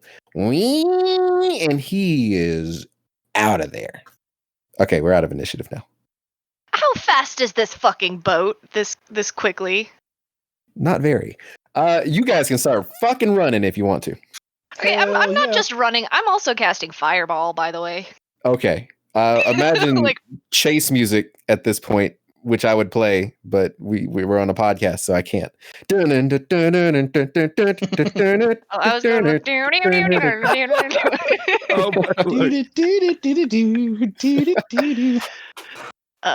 but yes, I would like to cast Fireball directly on his ass. It's 150-foot range, as most people know. Okay. You do. He's gonna make a dex save to try and turn the boat here. 18. So he's gonna take half damage from that. So instead of taking 30, he takes 15 damage. But according to the spell, the fire spreads around corners. It ignites flammable objects in the area that aren't being worn or carried. So how are those drugs packed? Packed well. But the drugs, we'll just say you set the drugs on fire. So you now have a burning boat in the distance. heading down a swift moving rapid. And you can hear Jacob's yells echo through the forest. So as you get out, and all of you are currently running after Jacob, Killer Croc, you are a good ways ahead of everybody since you rolled initiative first. So you're actually within a good maybe 25 feet behind the boat. I use my full movement speed to just move. I get down on all fours, 40 feet movement speed. Boom, boom, boom, boom, boom, boom. Just running into the water, into the boat. Okay. As you're doing that, Jacob is yelling, screaming, cursing. His boat's on fire. The drugs are on fire. He's relatively okay. And he makes a sharp turn to get around a rock. As you are catching and gaining up on him, you can hear other four-legged footsteps to your side. As you look over, you can see what is a goddamn grizzly bear. Oh, good. The grizzly bear is running up to you real mad. It's currently, it jumps. It jumps and tries to jump on you. Make a dexterity check. I would love to. I would also like to say that I'm a rage just a wee bit. Okay, go ahead. Have a good time. Let's What see. the fuck is even happening? That is a 13 plus 2 for my shield, so that's going to be a 15 dex save. I've got this shield strapping around my back. It looks like a manhole cover. Yeah. So you're not going to take damage. The grizzly bear jumps and just slow motion. You look at the grizzly bear flying through the air. Its claws outstretched as it slowly comes towards you. And all of a sudden, you both crash into each other. It doesn't get its claws into you, but both of you go tumbling into the rapids themselves. The grizzly bear and you fisticuffs, fighting it out in the middle of the rapids, hitting rocks and shit. And you guys are just exchanging blows. It looks real crazy intense to you as you're experiencing this. To everybody else who is falling behind, your friend Killer Croc is literally fist fighting a grizzly bear in the middle of the What the fuck is even happening? It's fucking cool, though. I love it. So with this, do we all get a chance as far as just to do something? Yeah, so we're waiting on an order. So no real order. We're just doing some theater of the mind. Okay, I want to go ahead and hop in front of this. Glenn is going to cast Speak with Animals. Oh my god. Oh, come on. On a grizzly bear having a fist fight with a man in the Come rapids? on. No, Carol. Glenn can speak with all animals. With Speak with okay. You get the ability to comprehend and verbally communicate with the beast for this duration, which is 10 fucking minutes. The knowledge and awareness of many beasts is limited by their intelligence, but at a minimum, beasts can give you information about nearby locations and monsters, including whatever they perceive or have perceived within the past day. You might be able to persuade a beast to perform a small favor for you at the GM's discretion. You may certainly try. So upon casting Speak with Animals, Glenn is just shouting to every animal, as far as his voice can reach at the moment. We mean you no harm. Please help us. Stop this boat. They're terrible people. They probably killed a lot of your kind. Gary. Yes. I don't want to disappoint you, man. I don't want to. I'm a yes DM. Did you know that? I am an absolute yes DM.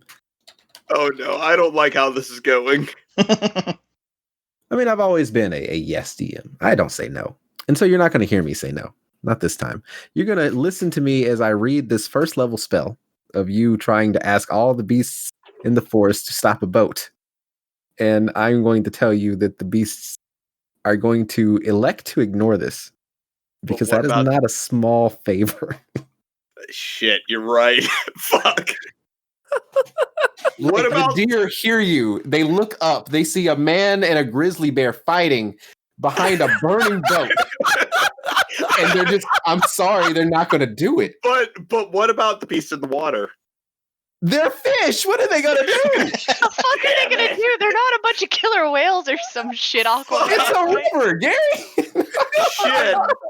I did not have the setting in mind. I thought they were going out into a bigger body of water, but fuck. No, it's a little Fucking river in the Glenn forest. move. Glenn is fuck. But you know what? That's Glenn. Hey, you're good. That's I have Glenn. a pain in my chest, and I can't breathe. So Oh my lord! as a totem barbarian, I also have speak with animals. But it takes 11 minutes to cast, or sorry, 10 minutes to cast. But I look at this bear as Glenn says all that, and I say, "Nah, fuck you, man. I'm still gonna be fighting you. This is fun." I would like to do a thing also. Sure. Killer Croc, the bear, says in return, "Ah!" Okay, go ahead. Yuvari. So I would like to cast my Hound of Ill Omen. Whoa. So I'm basically summoning a shadow direwolf that's medium instead of large. And it can move through people and shit. So let's see. As a bonus action, you can spend 3 sorcery points to magically summon a Hound of Ill Omen to target one creature you can see within 120 feet of you. The Hound uses the direwolf statistics, blah blah blah. But the Hound appears in an unoccupied space of your choice within 30 feet of the target. So, Okay. that's what I would like to do on my little turn and have it probably bite it, bite the guy. Bite the guy. Okay. Bite So- the guy. You summon a Hound of Ill Omen, and it appears right next to the boat, and it's running along the bank, and it tries to jump over into the boat. As an extension, because Well, I was know it I has a within stat 120 feet? Was I within 120 feet of the guy? Yeah. So then I would have been able to summon it basically right next to him because it's 120 feet. Oh, I know. We're flavoring. Okay, just making sure. Hound of Ill Omen. Doop doop doop doo doo. Where's the stat block? It's basically the direwolf, but medium instead of large, and because of my sorcerer level, it's got 40 HP. Okay, that's it. Speed of 50 feet, blah blah blah. Pretty much everything else is direwolf, but it can move through people and objects as if they were difficult terrain. Or is it just Excellent. people? Other creatures and objects, yep. Here we go. Okay, here's its stat block for Direwolf. All right, so it jumps over and makes it into the boat. It wants to try and attack Jacob. You can see Jacob's, well, you can't really see Jacob's face, but you can tell that he may be surprised as a wolf has now jumped onto this burning boat, and he is trying to kick at it, but your wolf, or your hound, sorry, does bite at him. Go ahead and make an attack roll for the hound. Are you ready for this? I'm It was ready. a natural 20. Oh, good. So that would be still not great. 16 damage, but I do need him to make a strength saving throw or be knocked prone. Okay. He will make an attempt. Big puppy. 16. Fuck, yeah, he's still up. This is 13. Okay. Easy. All right. So he's going to take, how much damage did you just say? Let's see, how much? 16. 16. Okay. Excellent. So now there's a wolf on him, biting him. Glenn, what are you up to? Well, that was your turn to talk to the animals, and I Yeah. you're feel still like wondering why the so, animals didn't do it. I would like to picture in my head that now Glenn believes he has summoned this fucking wolf. Oh my to his god, aid. that would make so much sense to Went Glenn. through my head. Glenn's just like, yeah, I did it. Good job, Glenn. Glenn, you are credit to team. You really, hey, you did it. James, Doing what the are you up to? most. All of my plans have been thrown out the fucking window because everyone just struck out like feral goblins. Okay, kill the fucking hound. I don't care. It doesn't bother me. Like you can just No, kill it. nothing that I wanted to do is possible anymore. Oh no. Like literally nothing that I had planned. So, yeah. How about this, James? James, as you're, James I'm is sorry. kind of James is kind of now just like looking at just this ridiculous amount of carnage and shaking his head. I am now going to go go up to the pier, and I'm just looking to see if I can find anything that like guides to like Jacob's boss or like who's in charge. If I can surmise that information, because I am James is no longer a part of what's going on with the rest of the group. Actually, James, you do spot a jet ski I with spot the a jet keys in ski. it. Ah, We could have just taken the jet ski to start with, couldn't we? Well, it didn't exist 5 seconds am- ago until James couldn't do anything. yeah. I love it. Okay, well then I will just kind of casually just walk over to the jet ski, and I'll just All be right. like, "Oh, I guess I'm keeping up with them." All right. Started the Clown. jet ski, and then he goes wee wee, and that's what they sound like in my head, at least. And you start driving down the river in your jet ski. You eventually speed past Uvari and Glenn, who are still running like some fucking losers. And do you say anything to them on your way past, or? Yeah, I'll follow the boat. just very casual. I'll follow the boat, and I'm just gonna keep on cruising. Okay. Glenn replies with, "Don't worry, I'll get help to get to you or the boat." And then I like. So, how far am I going to be allowed to move as far as following this boat? I'll come back to you. Okay. Killer Croc, the bear strikes you with a left paw, gets you right in the shoulder. What are you doing? You're not taking any damage. Oh, I didn't We just think talking. so. Let's see. What am I doing? I'm going to put on some ZZ Top Okay. as I start grappling Oh. and unarmed striking Oh. this bear. Here you go. Oh, okay. I We're going took to get into the- a grapple contest then, huh? Mm-hmm.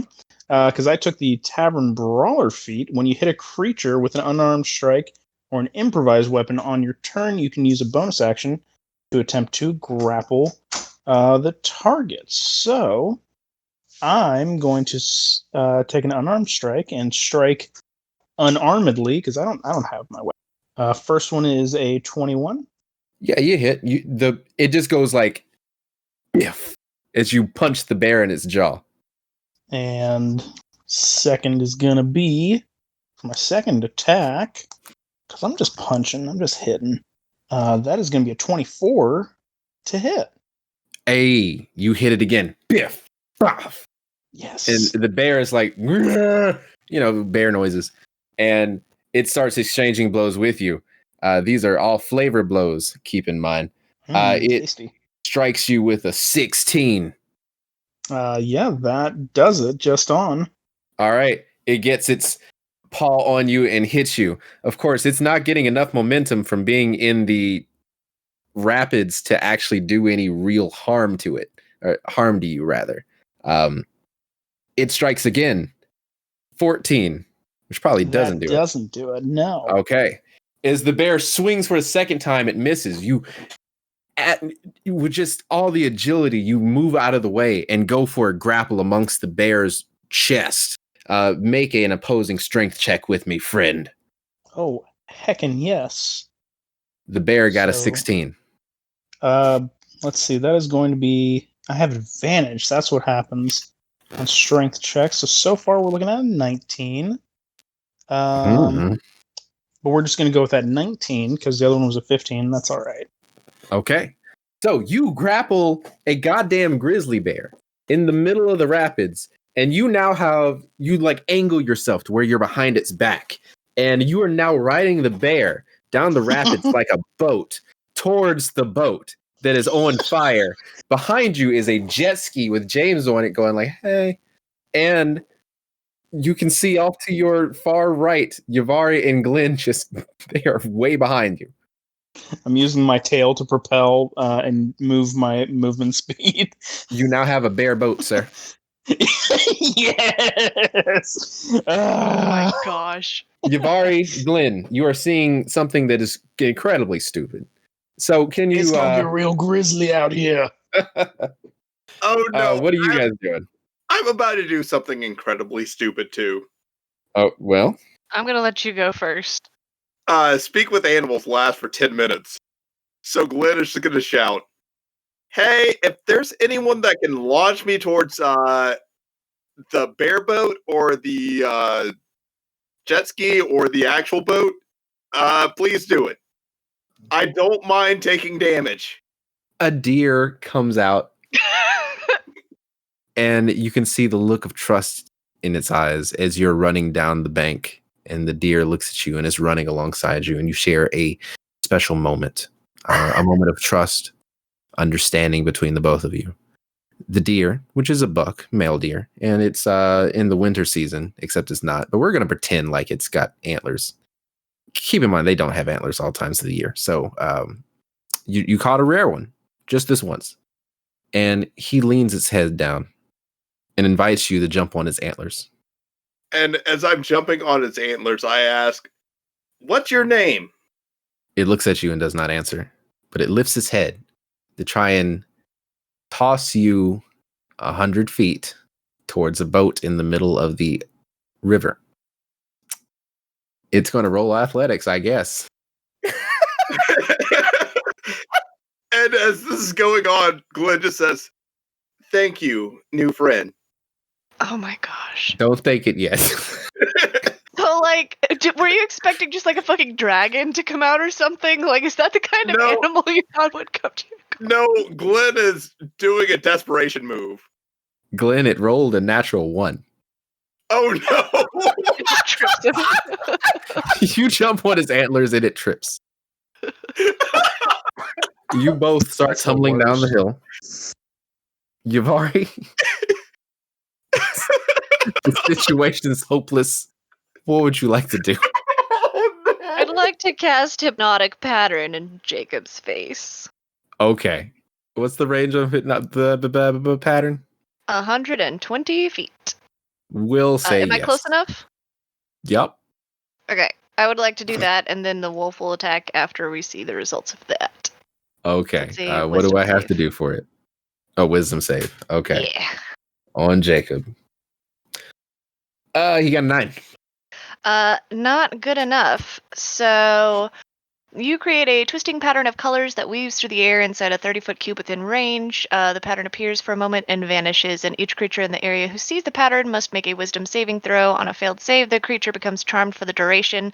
While charmed by the spell, the creature is incapacitated and has a speed of 0. So he's basically just dumbstruck. Duh. He starts getting dumbstruck. He starts drooling at his mouth as the boat is moving full speed on fire in the rapids. Oh, good. I hope he crashes. Also, my wolf is going to attack. There's a Pokemon trainer. I'm going to yell, Billiam, go! The wolf's wolf name is grabs on his Billiam. leg, but I'm not going to bother here. I'm not going to do some damage because something happens. Boy. James and Killer Croc. All right.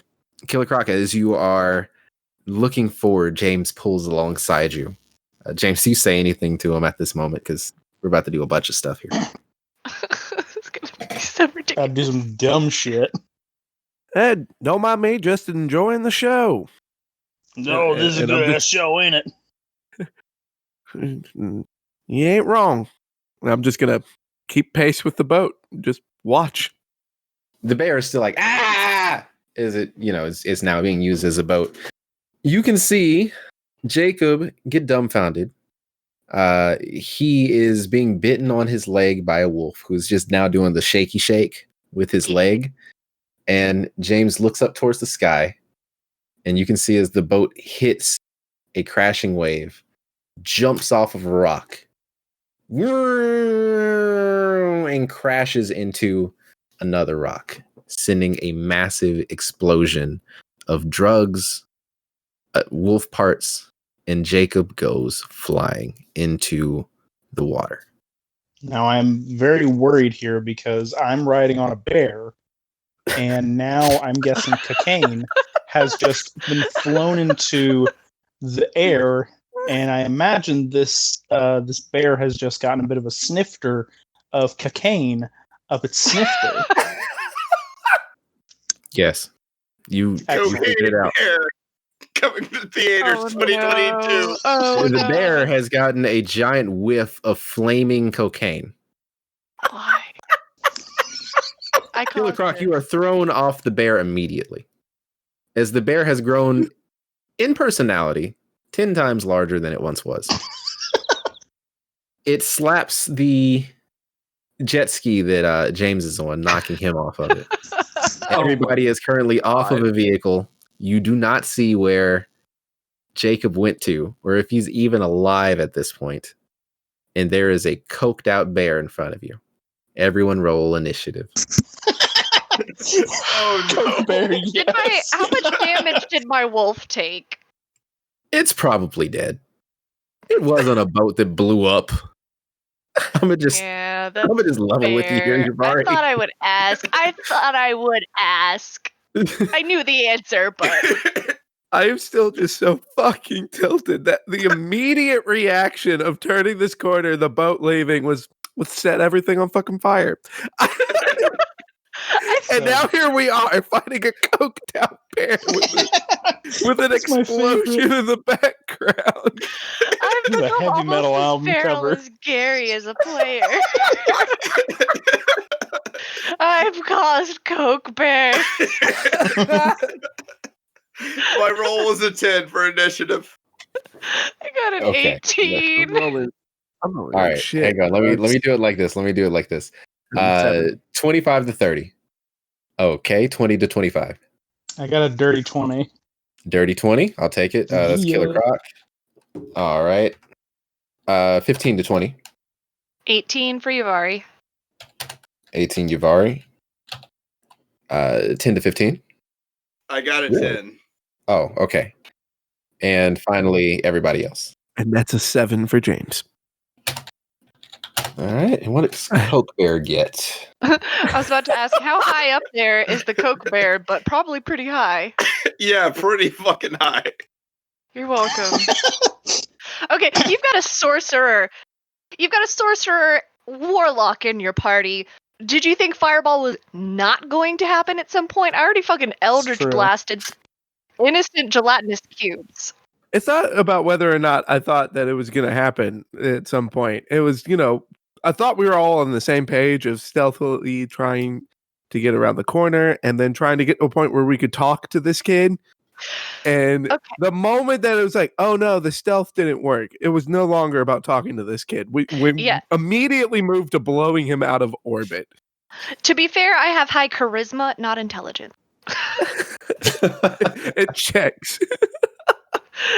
Yeah. Oh god. I had like 3 different charm spells lined up, and then the boat was on fire. And I was like, oh, well, I can teleport to the boat. No, I can't. The boat's on fucking fire. Okay, but what's the better story? Was just that? The story is fantastic. bears. The story's fantastic. It was just all of the stuff I had lined up just immediately went out the window. Just You're so welcome. fast. That's what happens when you're a fucking cleric. Is everybody just screws you up the whole time? That's all it is being a cleric. Yeah. That's it. That's being a cleric. Good job. You've succeeded. Killer Croc, you are top of the initiative roll. I'm going to try and explain the situation. The cream of the crop. Yes, because I'm pretty sure he got a little bit of it too. Oh no. Okay. Yeah, you're He's a little already woozy. raging. The bear got the brunt of it because I would like to fight a Coke bear. Honestly, this sounds fun to me. So you come to your senses after a brief moment of laying down on the bank. You're no longer in the water, but you are completely wet. You look up and you see rushing water and flame as a big puff of white mist is just hanging over the water. A lot of it's on fire. The boat is completely ruined. You don't know where Jacob went. However, you can see the water stirring just beyond you. A giant paw comes out of the water and slashes into the dirt beneath. a second paw, and a bear, complete with red eyes, twice as big as it was before, steps out. And Glenn, since you have casted Speak with Animals, you hear its voice, and it says, "Ah!" Everyone, I think this bear is high as fuck. To you guys, that was a roar. But Killer Croc, you are first to go. Zark just loosens himself up and removes one of his very cool weapons. Is it going to be this very cool weapon? No, it's going to be his maul. And says, "Don't worry, y'all, I speak his language. This is what it said."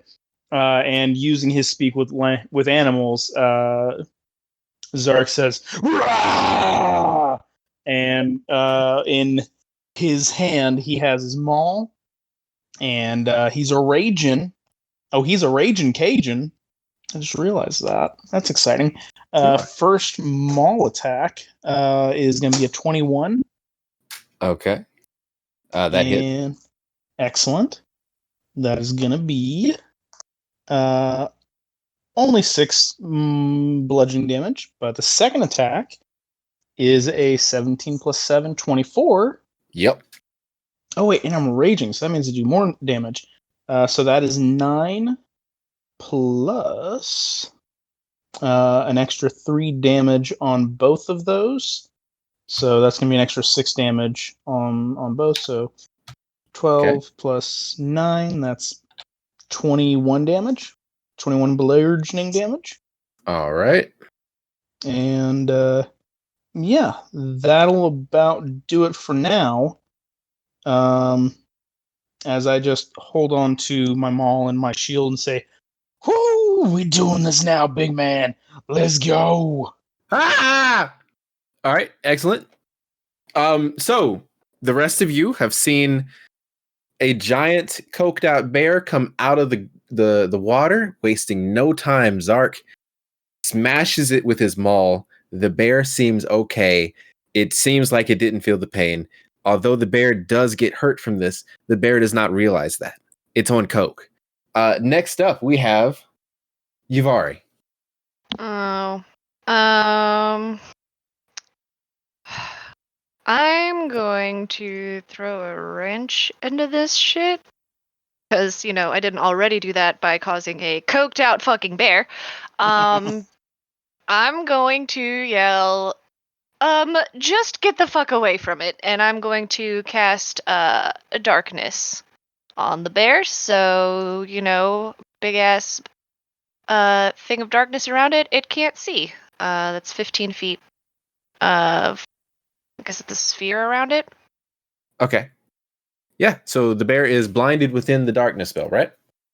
Correct. So it's magical darkness. Yeah. So I don't think that cocaine penetrates that. It doesn't. Yeah. All right, the bear is currently blinded, but since it's 15 feet, that means you guys can't see the coked out bear either. Yeah, I was hoping we would just kind of get away and maybe move towards the whole Jacob situation. Nat. Oh boy. Oh boy. This is the scariest game of hide and seek I've signed up for. I mean, it's a low-level spell. I can cast it again if we need to. Just fucking hide and seek, man. I mean, my eventual hope, maybe we sick the bear on Jacob. Yuvari doesn't want to get her hands dirty. Fuck that. That's my turn. Ooh, that's a great idea. I can keep egging it on. Yes. Oh, I do move towards the crash. I'm going to try to find Jacob. Okay, excellent. After Yuvari, we have Coke Bear. The bear cannot see. Coke Bear. Coke Bear. The bear cannot see. However, we are forgetting the fact that it is a fucking bear. It contains the keen smell feature. It's going to smell you, and it's probably going to smell the stinkiest one out of all of you. Maybe somebody who smells like a battery. Fuck. Oh, no. Since most of you smell like a battery, Remember the time I said Yuvari wasn't the smartest? let's make this interesting. Yuvari, you're running towards the the boat wreckage at this point. You see a shadow come over you. You look up, and it is a giant coked out bear. Oh no! Of course it is. Utilizing its 40 feet of movement speed, it flies and tries to pounce on you. It's going to make 3 attacks, 1 with its bite, 2 with its claws against Yuvari. Yay. Yay, I know. So nice. My AC is shit. Well, we'll just see about that. Can Glenn see this going on? Yeah, you can see it. The bear is not in the magical darkness, but you guys smell so rank that it's pretty easily able to tell where you are. Yovari doesn't smell bad. What you do? 11 to hit on the first strike. That doesn't hit. Oh, I'm sorry. I forgot to add the modifier. 21 to hit on the first strike. That hit. Okay. Immediately as he flies to the air, it bites at you. Giant Coke Bear is going to roll a 1d8 plus 6. That's going to be 10 points of damage. Okay. And you are also grappled. Oh, even better.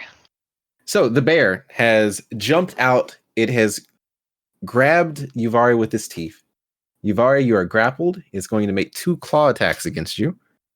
And I know I'm using the dice roller from... Oh, no, Yuvari, I'm sorry.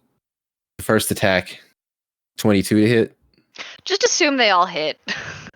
Oh my god. I've got a shit Just AC. I'm a assume fucking they all I'm a fucking sorcerer warlock. I ain't got shit. All right, well, you take... Oh, no. You take 11 points of slashing damage on the first one. Of course I do. And it's going to try for that second strike. That's going to be 22 again. Yeah, it hits. Okay. And on the second one, you take 14 points of slashing damage. Good lord. I'm at half, but I'm still up. A creature that is hit with 2 claw attacks in the same turn takes an extra 2d6 plus 9. Oh my god. What? Is there a Coke Bear stat block that you are going off of? Is there like cocaine bear, Coca Bear? Like, You might not believe this, but there is. oh my fuck. That's going to be 18 points of damage as it is literally trying to rip Yuvari apart. Not doing great. Not doing great. Okay. Coke Bear is Yuvari ain't looking good, guys. Next up, that's going to end its turn. Next up, we have Glenn. Oh boy, Glenn is torn between going after Jacob and healing his mentor, I guess. I don't know what you call the person who's in charge of an intern. Mom. At this point. I'm wine mom. That's what I am. Should I roll a check to see how much damage Yavari has taken before I do this? She's taking a lot. You can definitely tell that Yuvari ain't doing hot. Because I want to use my lay on hands pull. Where's the idea? Getting the bear off first would probably be beneficial. Oh boy. So bonus action to speak to the bear. You may certainly try. Hey, buddy. I know you're like in a weird state right now, and maybe we should get you some blankets and some orange slices, but can you stop attacking her? Maybe go after anyone but her? Make a persuasion check at disadvantage. Oh boy, this is not going to go well. Glenn Okay, so our feral at cinnamon roll.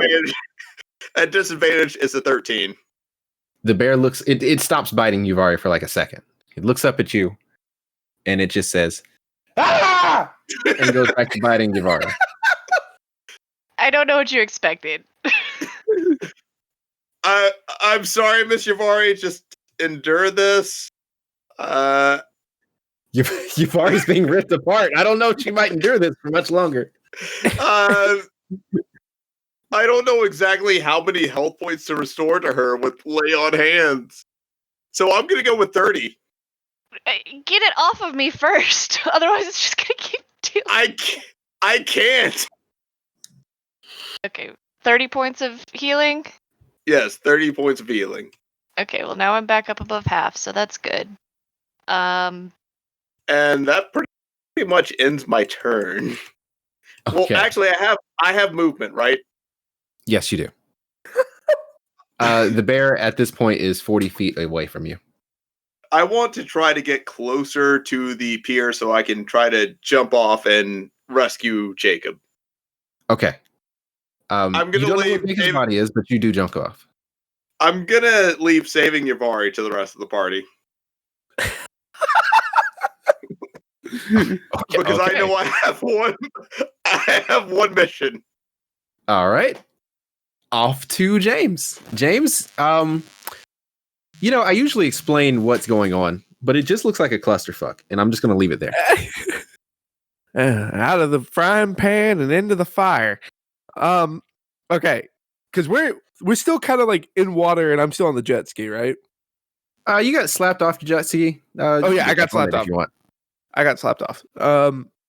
Would getting back on it be an action, a bonus action, or could I just get back on it? You can just get back on it. Consider it a movement since you're, like getting on and off of a horse. Okay. All right. So I'm gonna hop on it, and I'm gonna pull out. In D&D talk, I'm pulling out my mace. But I imagine it's like one of those kind of like the retractable billy club kind of deals, since we're a little more realistic. So I'm going to pull that out, and I'm going to burn one of my 5th level spell slots.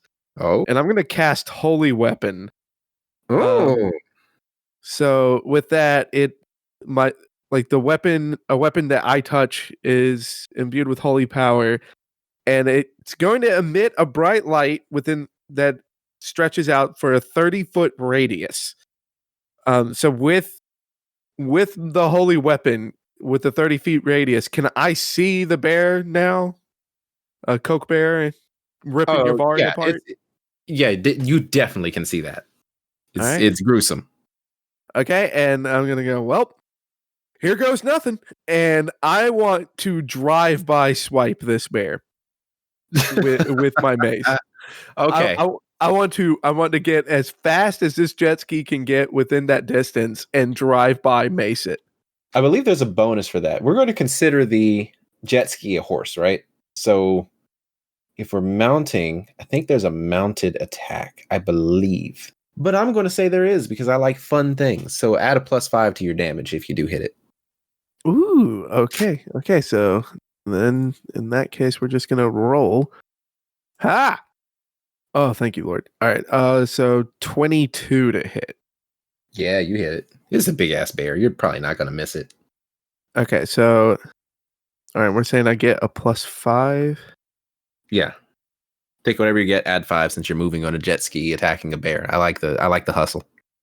Okay, so all right, so that's first going with the +5, that's going to be 10, but it's also going to deal an additional 2d8 of radiant damage. Okay, just give me your total. Okay, so that's going to be 18 total. 18, that's a good hit. Crash! Your jet ski goes wee. With your holy baton, you slap the bear's ass like it's never been slapped before. You actually leave a nice little welt. The bear goes, "Rrr." I believe you have a second attack, don't you? Oh no, you don't. You're a cleric. No, I'm a cleric. God, I wish I was playing fighter right now while mounted on a jet ski. Yeah, that would have been cool as shit. However, you're using the jet ski to its fullest potential. The bear has now taken notice of you, however, since you have struck it very hard. It gets its mouth off of Yavari and is now looking at you with coked out eyes. Is that the end of your turn, James? I'll say, well, this ain't the freshness I wanted. And that will end my turn. Okay. After that, we have top of the round, Killer Croc. Because the bear left, this may be hard. I just thought about this. The bear would have left your range. I would have which gotten gave you an opportunity opportunity attack. Yeah, but it was in darkness, right? But you would have had to see it to come out. Yeah, get an opportunity attack. I'll take an opportunity attack. It's just one, right? Yeah. Okay. I will attack with an opportunity. That is only a 16. 16 to hit, just Yep. misses. Okay, that's fine. How far away is the bear now? We'll call it 20. 20. Okay, that's more than enough for me to get there to him. I go, oh, you ain't getting away from me that easy. And I'm going to, yeah, okay, this is what I'm going to do. So I'm going to hit him again with my maul with my one hand. And then with my other hand, I'm going to do a tavern brawler strike to try and grapple him. So Hell while yeah. he's grappling, I'm going to grapple back. Okay. So the first is going to be the maul for a 23 to hit. 23 will hit, yes. All right. And that is going to be 5 plus 3 plus an additional 3 from raging. So 14, bludgeoning damage. Okay. And then with my free hand, I rolled a 17 to try and grapple him and hit him with a tavern brawler strike. It's going to oppose at 18. Well, Got anything you can add in? Dern. Oh wait, yeah. On attack rolls, right? Melee. No damage with Never Well, you're raging. Wouldn't you get mind. advantage on that, or did you roll with advantage? You gain. Hold on. Rage. You gain advantage on strength. Strength checks and saving throws, but not attacks. And you get a +3 damage to strength weapons. But no. And that was just my attack. Oh, and you grapple as part of the attack. Mm-hmm. When you hit a creature with an unarmed strike or improvised weapon on your turn, you can use a bonus action to attempt to grapple. Well, I would have. Wait, attempt to grapple. That means that would be a strength check. So roll again. Okay. Strength check. That is a 16. Dang it. Plus. Well, as much as I would have liked to see a bear get grappled. Well, hold on. That's a strength check. So that's a 16 plus. Oh, advantage. 16 plus advantage. So let me roll that again. Damn it.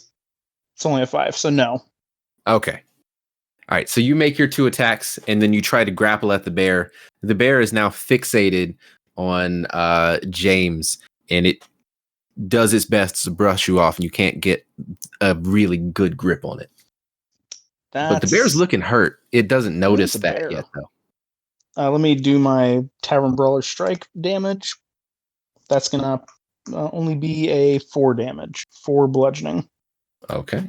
It takes it. Next up, we have Yavari. Yavari, you were bleeding profusely. And I'm still grappled. Yes, technically. Except the bear is not looking at you anymore. It seemed to have fixated on James, who hit it really hard once. I'm still going to use polymorph on myself. I would like to polymorph into a giant fucking walrus. Very well. If that works. Sure. And I am now huge. I guess that's still only one size larger than whatever the fuck size that is. But would I still the bear is technically considered grapple? large. Okay. Yeah, you can grapple a large. Well, this is specific, so I'm going to go with the specific. It would no longer grapple you. Hell yeah. So I'm gonna fucking attack it. Oh wait, well that would be my action to use polymorph, so I guess I can't attack on this turn, can I? Yeah, but you're no longer grappled. That's true, and I am ready to flop my everything onto him. Yes. So that's my turn. Okay. Next up, we have Coke Bear. Is going to use some 40 feet of movement speed, and I think it's going to jump on James. Be gentle. That's some opportunity attacks, though, right? Yeah, Glenn, you're not even close. So yeah, just you two. Yeah, Glenn's still trying to talk. The only person he's trying to talk to is a Coke Bear. That's only a 10. 10 misses. Does an 11 hit? It doesn't. Sorry. It's going to really, it just runs, but I like flavor. So it's going to jump all the way over to James. Wait, do I get an opportunity to talk? I don't believe so. No. Fuck. James is coming down with you for 3 attacks. 1 with his bite, 2 with his claws. It's going to make a bite attack real quick. Oh, God.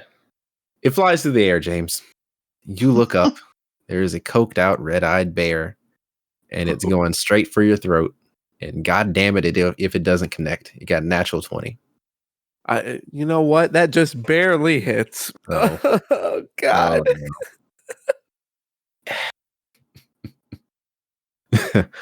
Oh, I'm sorry, James. That's 23 to hit, or 23 damage, piercing. Oh. Ow! And you are also grappled. So now, bitch. Yeah, 2 claws coming straight at you, buddy. First claw is going to be.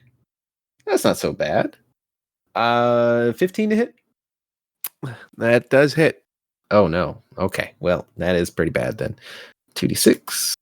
That's going to be 12 points of slashing damage on the first claw attack. Second claw attack, natural 18. So that's definitely going to do. Oh, yeah. 2d6. It's 15 points of slashing damage on the second one.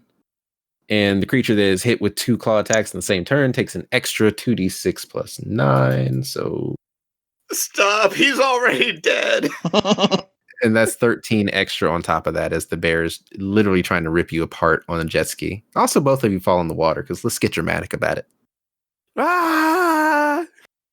All right, that's going to be the end of Coke Bear's turn. It is currently in the water floating away with James. This is a bad situation. Glenn, everything depends on you. The bear seems to be bleeding quite a lot. Not really though. It looks like it's hurt, but it doesn't look like it's going to go down anytime soon so far. Hey, what should I do? I mean, I can get the guy out of the water, but also Mr. James is really hurt, and that bear is pardon my language, dick. I make some walrus noises. I can't speak with animals is still going on, so I understand what you're trying to say to me. Oh, I'm just gonna yell, well, fuck him up. The bear. Fuck up the bear. And I definitely agree. I say, wrestle the bear. Hell yeah. So Glenn is gonna hop into the water after the bear and go for an attack and add Wrathful Smite to it. Okay. So you get into the water and you start swimming. We'll just say you've caught up to the massive bear as you are moving faster than the bear in the rapids because it is a bear. We'll say it moves slow through the water. Go ahead and make your attack roll. Oh boy. It's all on me. I'm so nervous. You got this. Woo! 22 to hit with the Warhammer. You did it. Save me! Do I have to... It has 1d8 plus 1 and 1d10 plus 1. Should we just say Glenn just got a double grip on that Warhammer and went for the 1d10 plus 1? Sure. Okay. So that's 7 damage, and then on top of that, Wrathful Smite. All right, just give me your total. It needs to make a Wisdom saving throw of 15 or higher. Well, it's like, what? That's its wisdom score? Hang on, let's see. 21. Oh, fuck. Wrathful Smite does not hit. But you can use Divine Smite and the DM might turn another eye. Wait. When the DM is trying to save you. I can't find Divine Smite on my character sheet. It's 1d8. Okay. I'll just roll the 1d8. Wait a second. What kind of paladin are you? I am I believe it was Oath of the Ancients. Do you even have Divine Smite? I don't think I do. I have Divine Sorry, Smite. Gary. All right, so wait, Oh, wait, no, I found Divine Smite on my character sheet. Okay, I was about to say. Wow, I have been Yeah, I'm playing pretty this sure you character do. so wrong. Yeah, starting second level, 2d8 for a first level spell slot. You got a first level spell slot, so it's going to be an extra 2d8 on top of the 7 that you already did. All right, rolling that 2d8 right now. That's 9 damage. Hey, so 7 plus 9. Okay. And extra action. You can attack twice instead of once whenever you take an action. Or take an attack on your actual turn. An action, yes. I can't read. I'm under so much pressure right now. And that's a 17 versus AC. Match. And that's going to be 10 bludgeoning damage. Good shit. Do I get another Divine Smite? No, you don't. You had one more shit. one spell slot, so that's it. Okay. All right, well, good turn, Gary. You hit it really hard. At this point, the bear, after taking 2 solid blows from your warhammer, releases James from its grip and then fixates on you. Let's not forget the squeaks that come from the Warhammer. Squeak, squeak. Oh my god. All right. That's the most important part. So we have James now. James, you have been released from the grip of the coked out bear. The bear is bleeding profusely. You can see the blood in the water as you guys race down the rapids. All right. Well, if you're gonna do something, do it big. I am going to cast Guiding Bolt at 4th level at point blank range. Yes, do that. That sounds good. Guiding bolt's an attack roll, right? Let me see. Yes, it will be an attack roll. Make an attack then. 27 to hit. 27 will definitely hit. So you definitely are at point blank range. Good shit. All right, and how many dice was this? Oh shit, that's a lot. Okay, so that's going to be 76. All right, that's going to be 22 damage. James, how do you want to do this? All right, perfect. I want this to be Special Beam Cannon from Dragon Ball Z. I want to be Piccolo blasting through this Coke Bear. Okay, so as the Glenn hits the bear, it releases you, and distracted, it's now gazing at Glenn, ready to tear Glenn's goddamn head off. You see the opening, and you take it, firing a guiding bolt after doing your special beam cannon, and it strikes directly into the bear's underneath its jaw and tears a hole through its head. You can see all sorts of matter and light flying through the air and landing into the water. The bear actually looks at you, still alive with a giant hole in its head, and goes to swing again before it realizes, oh, wait, I'm dead, and dies. Oh, have Hell mercy. yeah. Have mercy. Ba-ba-da-ba-ba-ba-ba. You're welcome, now Mr. defeated- James. Coke Bear. Upon you're welcome, Mr. James. Glenn, son, were you trying to talk to it? I'm just gonna shake. Don't my lie, head. Glenn. Just gonna shake my head. Miss Yavari, does Mr. James know that I'm not actually a person? Oh, that's a good point. While I'm shaking my head at Glenn, I'm also going to cast a mass healing word on myself and Yavari. Okay. James, after you cast mass healing word, go ahead and do your numbers. I forgot about that. Can't you? I feel like that targets a lot of people, though, doesn't it? Up to 6 people. Okay, yeah. So you can heal the whole party, basically. Yeah, so I'll just mass healing word all of us. That's gonna be not a lot, only 7. I rolled like poop. I'm almost back up to full. I'm 4 points away from full. After all the damage I've taken, I'm back up to 80 health. Awesome. I'm a giant walrus, so realizing that's a separate HP pool, and I'm not transforming back because my 1 4th level slot. Yeah, I'm a walrus.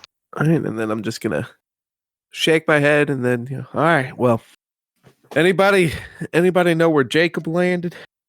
I'm going to slide in the water and go start looking for him. I can hold my breath for 30 minutes, and I got a swim speed of 40 feet. Okay. James, as you got back to the bank, the bear washes up next to you. It's got a hole in its head, but you can see the bear actually moving. It's making noises and grunts. And it's just twitching at this point. The bear seems heavily incapacitated, but not dead. Or maybe it's just the coke. You can't tell which. But the bear does seem to be in a great amount of pain. Well, I'm sorry about that, little buddy, but you were me. And I will go ahead and cast Sacred Flame on it. Did burn the bear the fuck up. Okay. Yeah. We'll say the semantics. You do. And I just want to put it out quick. All right. Bear is now out of its misery. Yavari, you are currently getting into the water. And as you begin to look, Wolfbat swings in on his grappling hook, lands, looks at all of you and says, "What the fuck happened?" And we'll pick up there next time. Hey. God, Hey. Wolfbat's gonna beat Fucking- the shit out of us for killing me. Hey, Kev. I was so ready to do an advanced interrogation. Andrew, I'm just a walrus, okay? I'm just a walrus. Andrew, give us the wrap up All right. because Well, I can't. all right. So first and foremost, would like to once again thank Kyler for dipping into Crits and Grits and letting us have an absolute blast playing these feral specimens. You guys can watch Kyler's YouTube show. That's Fishing After 5. And Kyler, you got anything that you want to shout out, or where can everybody reach you? I got one shout out. I like big butts. It's never really changed since I was a kid. Nice. I My see man. that you're a gentleman of culture. Yeah, big fan of Popeyes. That's always going to win over KFC. Also a gentleman of culture. I like the color purple. Is it not the movie? I love that movie, but I like literally the color purple. And Gentleman of culture. yeah, I'm also 6'4". Those are my shout outs. Nice. All right. And otherwise, if you guys enjoyed this, please give a like, follow, all that jazz. And what we would appreciate the most is to reach out to us on either social media or at critsandgrits@gmail.com. And we'd like to thank you all for listening and stay tuned for the next episode. Also, I would like to give a shout out to Horton, who sent us an email. I didn't know if I should use his first or last name, so I went with Horton. Thank you for the email about Frankie and the other characters, Sucks and Tixie. But Hey. I hate Frankie. I'll be we honest. all do. We all do, don't we all? You love Frankie, and I appreciate that, but we all hate Frankie. Obviously, he hasn't listened to the whole Seder party. Oh no, he did. Oh. Okay. That No, poor he loved the deluded scene Good for where him. he Good loved on the him. scene where Frankie ate the receipts. So Good on him. And yes, thank you very much, Horton. And if Thank you, Horton. if you do want to get a shout out on an episode, shoot us an email. It's not guaranteed, but we'd love to get a chance to shout you out here. So again, just a quick thank you to everyone here of Kyler, Abby, Alex, Gary, myself, Andrew. That's Crits and Grits signing out. Take care, everybody.